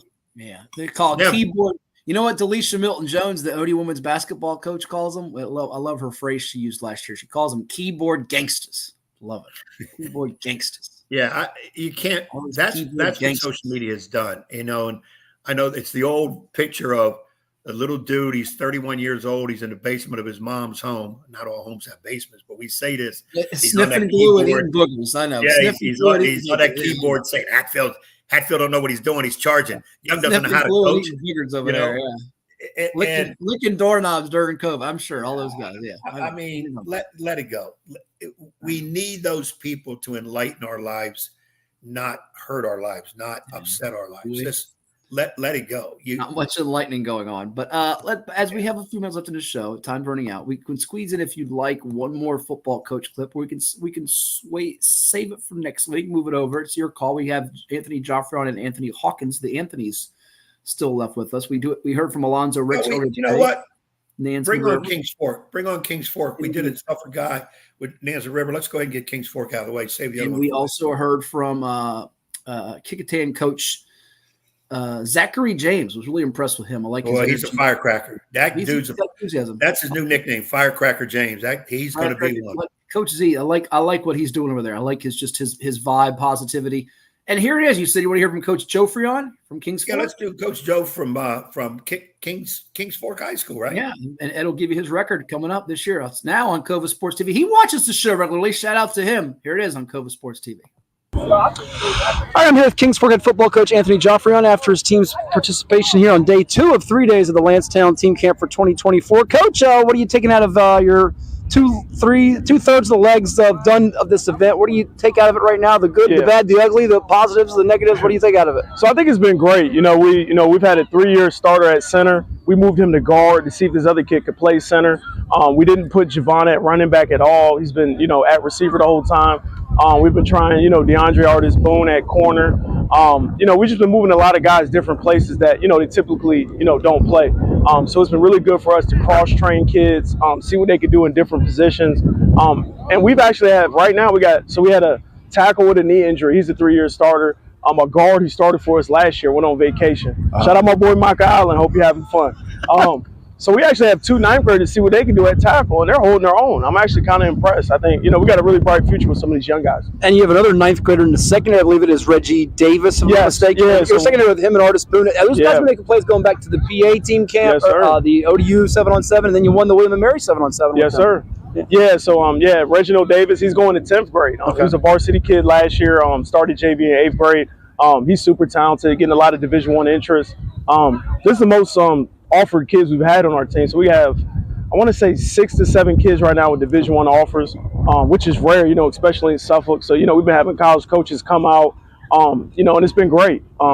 And I think it's we just got to keep working, keep gelling the team together, focusing on the little things. I think we got a really good team. And that's kind of one of you've been breaking through to get that program on that view of a state level, because going back to when you were with Scotty Littles and when Joe Jones was head coach, and you had guys like Devon Grayson, Chuck Target NFL. Kings Fork's had guys, Debo Wethington, but in addition to Javon Ford, you had maybe the deepest roster you've had yet at Kings Fork potentially. Yeah, so this is by far the most talented roster I've had. So this is going into year 4. Mm-hmm. So I'm really starting to see the fruits of the labor of when I first started, when I was a young guy at 26. So this will be my first senior class where I've been their head coach the whole time. So that class stayed together. They were that first group. As freshmen, they won the region. They've won 10 games every year since that. So the only thing they haven't won is the state championship. So, that's what we're on the hunt for. We just got to keep working every single day. We know about Ford being one of the best backs in the state. We know about Joshua Pittman's coming on as a big-time defensive player, newcomer for you, and JoJo Applewhite for you on defense. Yes, sir. Is maybe the underrated elements of your team, your receiving core, and plus Bubba Anderson gives you that nice compliment to Ford when you're doing run the ball and people don't focus all on Javon, right? Yes, sir. So we got, Carl Arline Jr. He's been doing a really good job, playing really well on the 7-on-7 circuit. Then we got Keontae Bumpers. He's a class 26 receiver. has about 8 scholarship offers. So we got, a whole bunch of guys, Shamael Holt, a defensive tackle. He has about 15 Division I offers, and, he's been great inside, playing fullback for us. So we just got to continue to just keep, working. Practice is very competitive now. So, at any moment we can insert somebody else, and, there's not a lid off, and it hasn't been like that before. Yeah, and you've got continuity of the coaching staff. Lastly, for Kings Fork this year, what's the motto and the message? Because you are in the gauntlet of regions with Maury and state champ. Oh, you've gone up against in the 7-on-7, Nansemond in your own city. Warwick, who's a team that ousted you last year in the playoffs. It's got a lot of talent on the peninsula. What's the motto and message as you guys try to make that next step? Yeah, so for us this year, it's family. We just got to focus on ourselves and control what we can control. And the most important thing is just sticking together through adversity. That's kind of been our motto, and hopefully we can keep building on that. We have a very, talented team. We just got to keep working. Should be a lot of fun for Kings Fork out there in Peanut City. Thank you so much. All the best. Yes, sir. So that was Anthony Joffrion, head football coach of the Kings Fork Bulldogs. You see the schedule scrolling across our ticker, Edward, here on Cova Sports TV. The last couple minutes, like, share, and subscribe to our YouTube channel. Wherever you may be tuning in, it could be in Egypt, Pakistan, Wyoming, New Hampshire, Suffolk, Virginia Beach, Norfolk, Baltimore, Yankee Stadium. We appreciate you doing so. Kings Fork schedule 10-0, 9-1. What do you think for them? They have Javon Ford, the running back, who might make a college decision soon. We shall see. Number of other talented, as you heard, guys that are going to be playing college football. They did beat Oscar Smith last year close. Ford had to run it about 40 times. Got our Chicho's Pizza Player of the Week. That game against Oscar Smith. Churchland, Western Branch, Great Bridge, Nansemond River. Do they get to October undefeated, number one? Number two, is there anybody else in the Southeastern District who you see challenging them outside of Oscar Smith? And number three, is Kings Fork good enough to – we heard Coach James talk about this at Kecoughtan. They beat Maury in the championship at William & Mary 7-on-7. Are they good enough to win the whole kit and caboodle? State, region? No. Are you saying no? Just out of the gate. You're just ending it now. You're just crashing. You are wait. You are telling them, what are you playing for? I can't believe you said that. That is very wrong of you.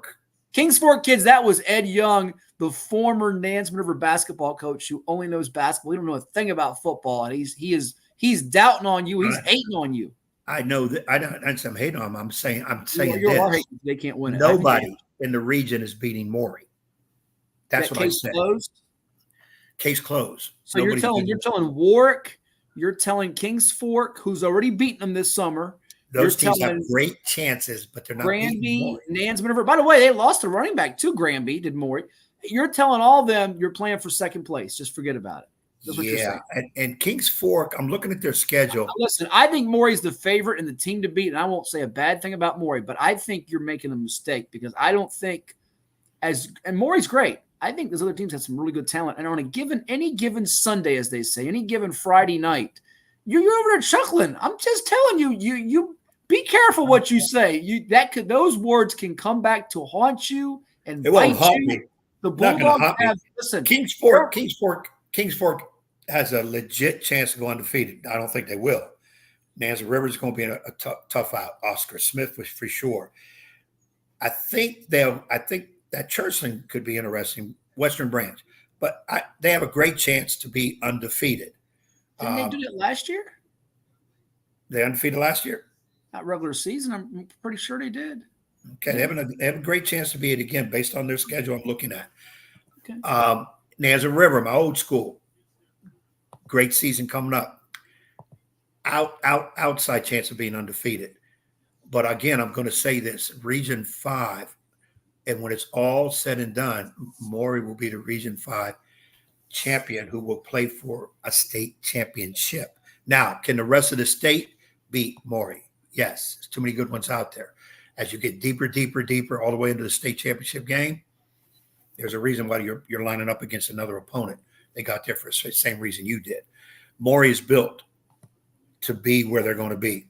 They have brought in players here and there that have covered up weaknesses where they had it. You keep harping on this brought in players. Hasn't all these top teams brought in players? When we're talking about Maury, Maury's done a better job. Maury's done a better job. talking about this year or last year? They already have great players. But it feels like when you keep saying that, I'm gonna attack you for a second before we end the show because I'm in a fighting mood right now, as you can tell. It feels like by you're. the way, see if the guy responded to you because I made a comment. When I made my last comment and I said I don't have time and energy, I've moved on.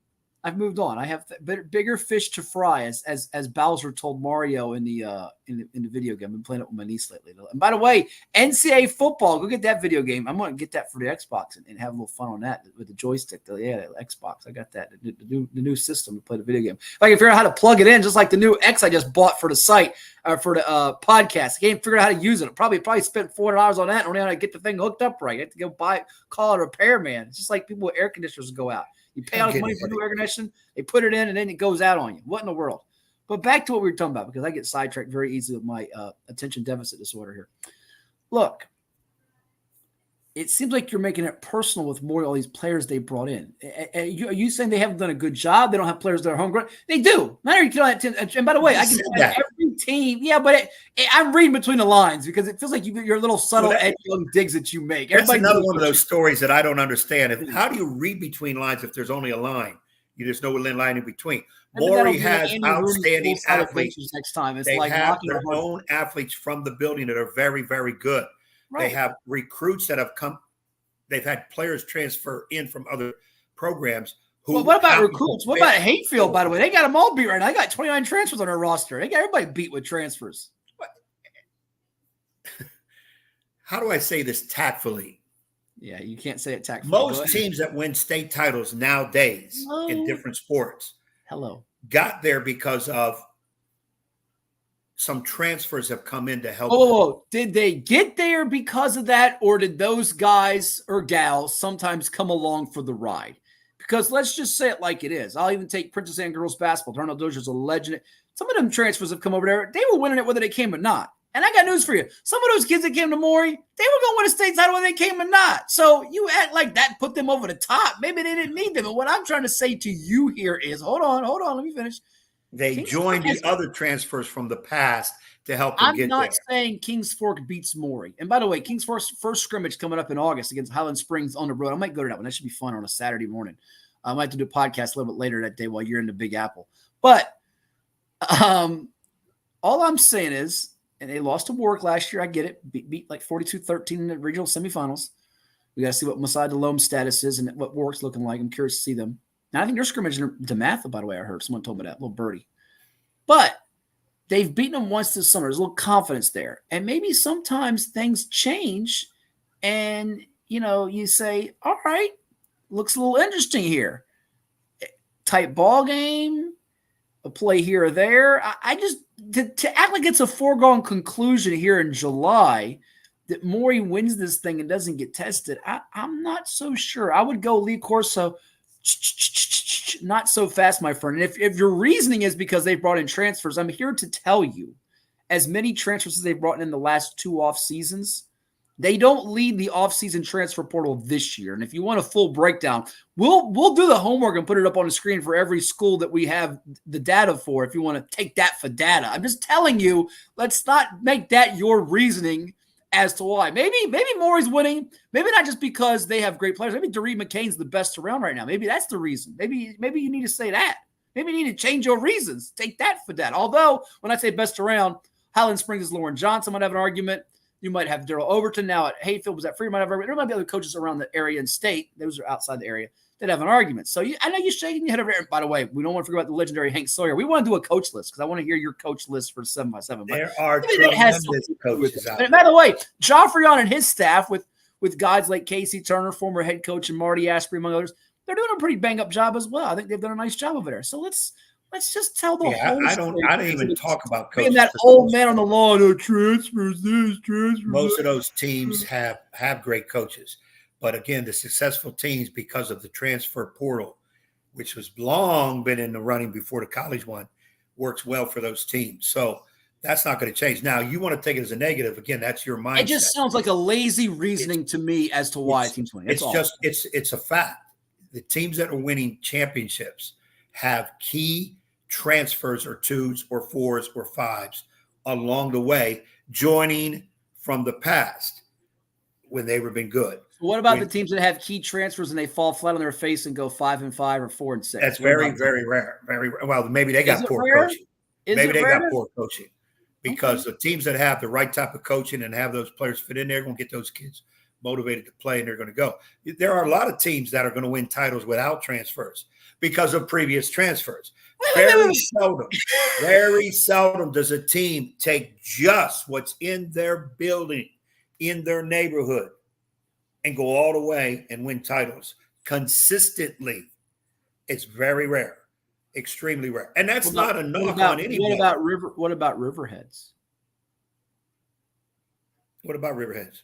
Riverheads won 6. So Riverheads has never had a transfer in their entire. I didn't say that. I just said look up the roster. Unless you can say that, then I don't want to hear that. No, I'm just telling you, Riverheads had a run of dominance, and I'm willing to bet you $100,000 candy bar, not $100,000 real. $100,000. I already donated it. Well, I'll bet it back to you. Double or nothing. You proved to me they've had no. I didn't say no. I proved to you they have a smaller, substantial amount. You're trying to change the narrative again. You can't do that with me. Prove to me they've had no. That's your narrative. No counting transfers, top transfers that have helped them. We'll put this topic to the audience for upcoming shows. I think this is a narrative that is old and played out and lazy. I get what you're saying that transfers make. I just think you're trying to point to that as your reasoning for why Team A is better than Team B. And that to me just comes off as I'm just going to call it flat out lazy is all I'm going to say. That's what it comes off as. It is. To me, it is. It is what it is. That's what it comes off as. And see, people are going to say, well, Young is being negative. Wait. So South Lakes, did they beat Patriot in boys basketball finally sure because of transfers? Did Morey beat Stonebridge because of transfers? Did Team XYZ and did Woodside beat LC Bird because of transfer? Like, is that why that separates the team that wins it from the team that doesn't? Is that where you're going with this? If you take all transfers away, everybody stays in their zone where they're supposed to be. Now, the X factor is you move into a school zone, you live in the school zone, but you come from another school. You've done it, quote, the legal way because you moved into the zone.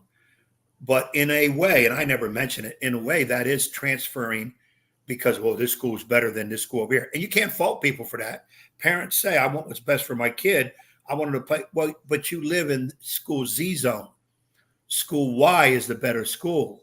Okay, so what we're going to do, we're going to sell this house and we're going to buy a house in that zone because I want my kids to go there. Okay.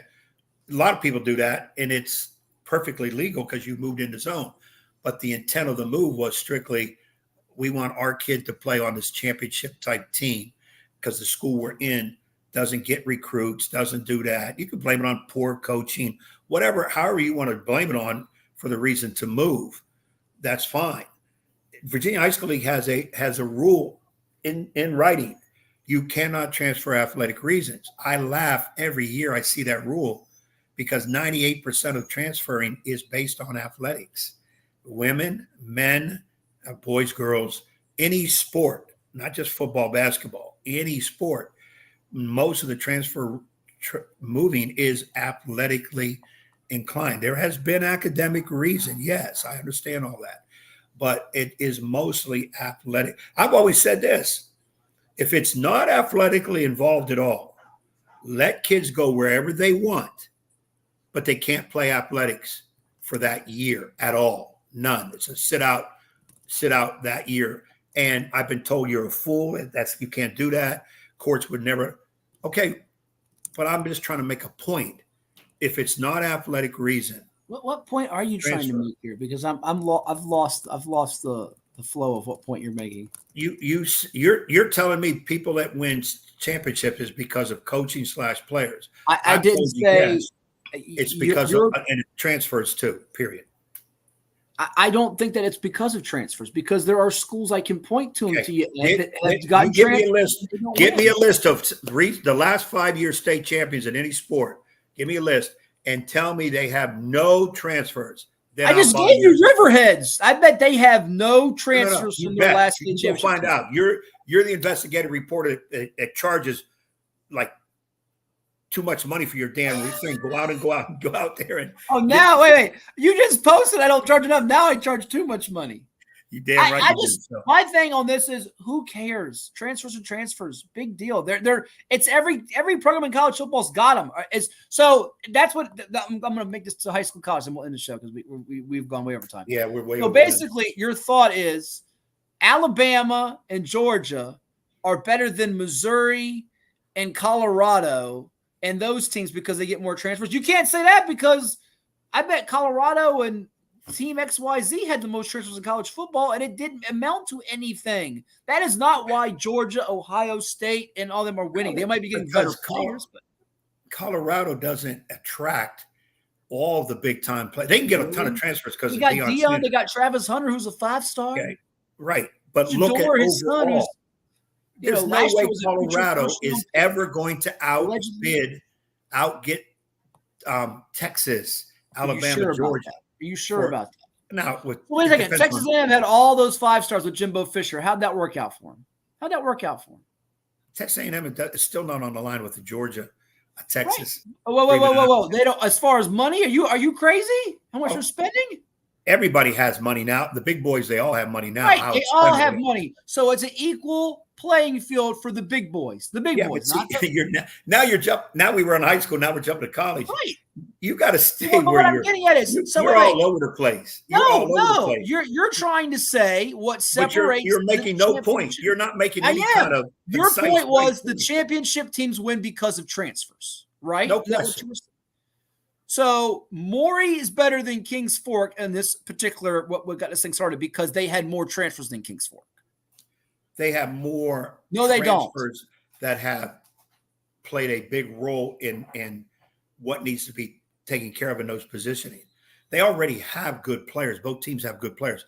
Coaching on both squads is, to me, unquestioned. So now what puts you over the top? You get a key transfer, 2 or 3 or 4. And you see in this day and age, it's not just one kid. Family moved from California, happened to drop into that zone because of a military move. No, we're talking about surrounding school.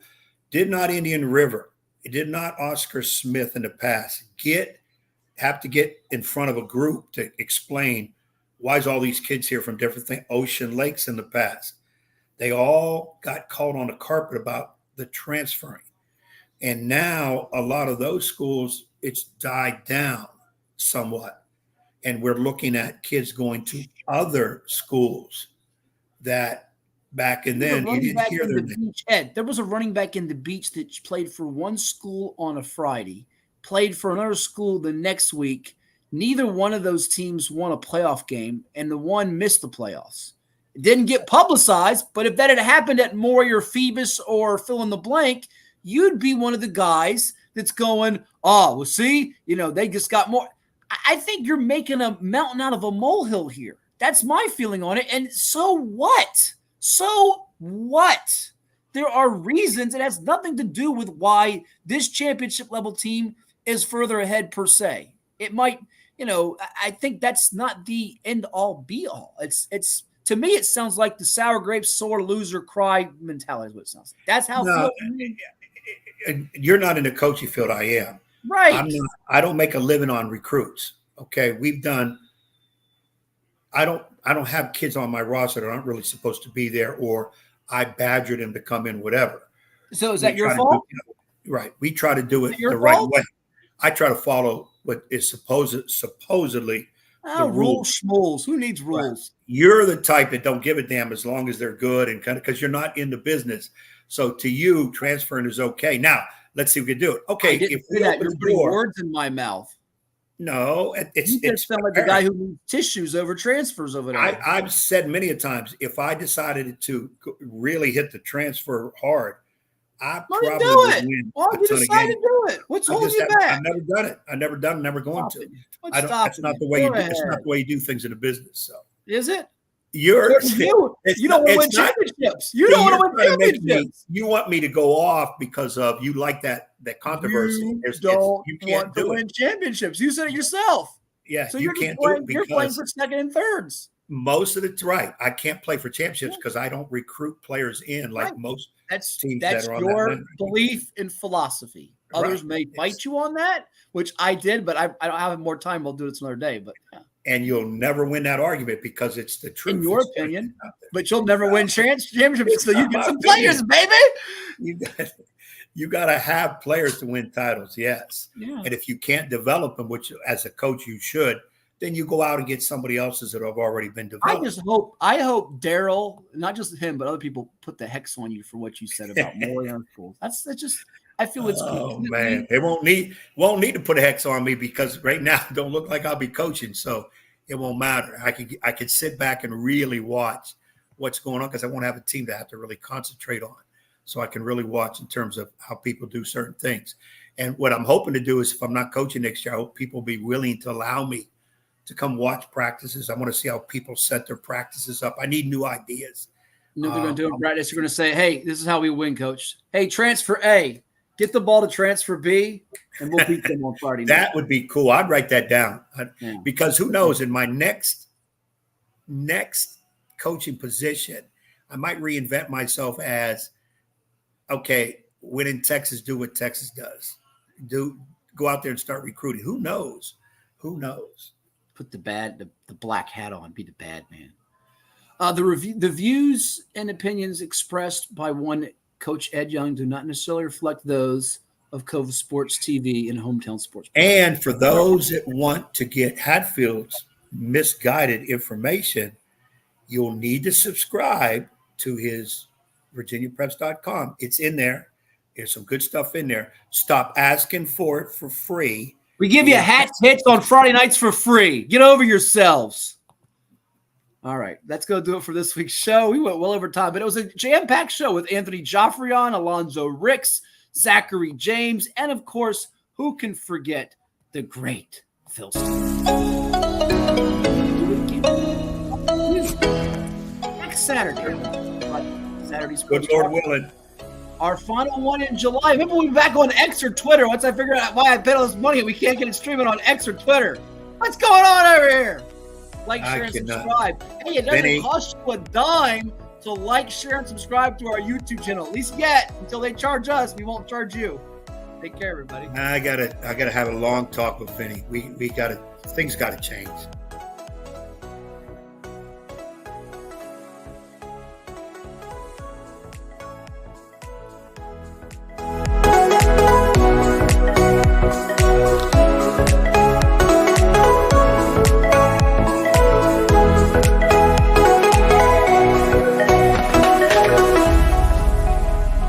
One thing about you two is you never shut up. If you listen to you guys, there's always pearls of wisdom coming out of them ruby lips somewhere.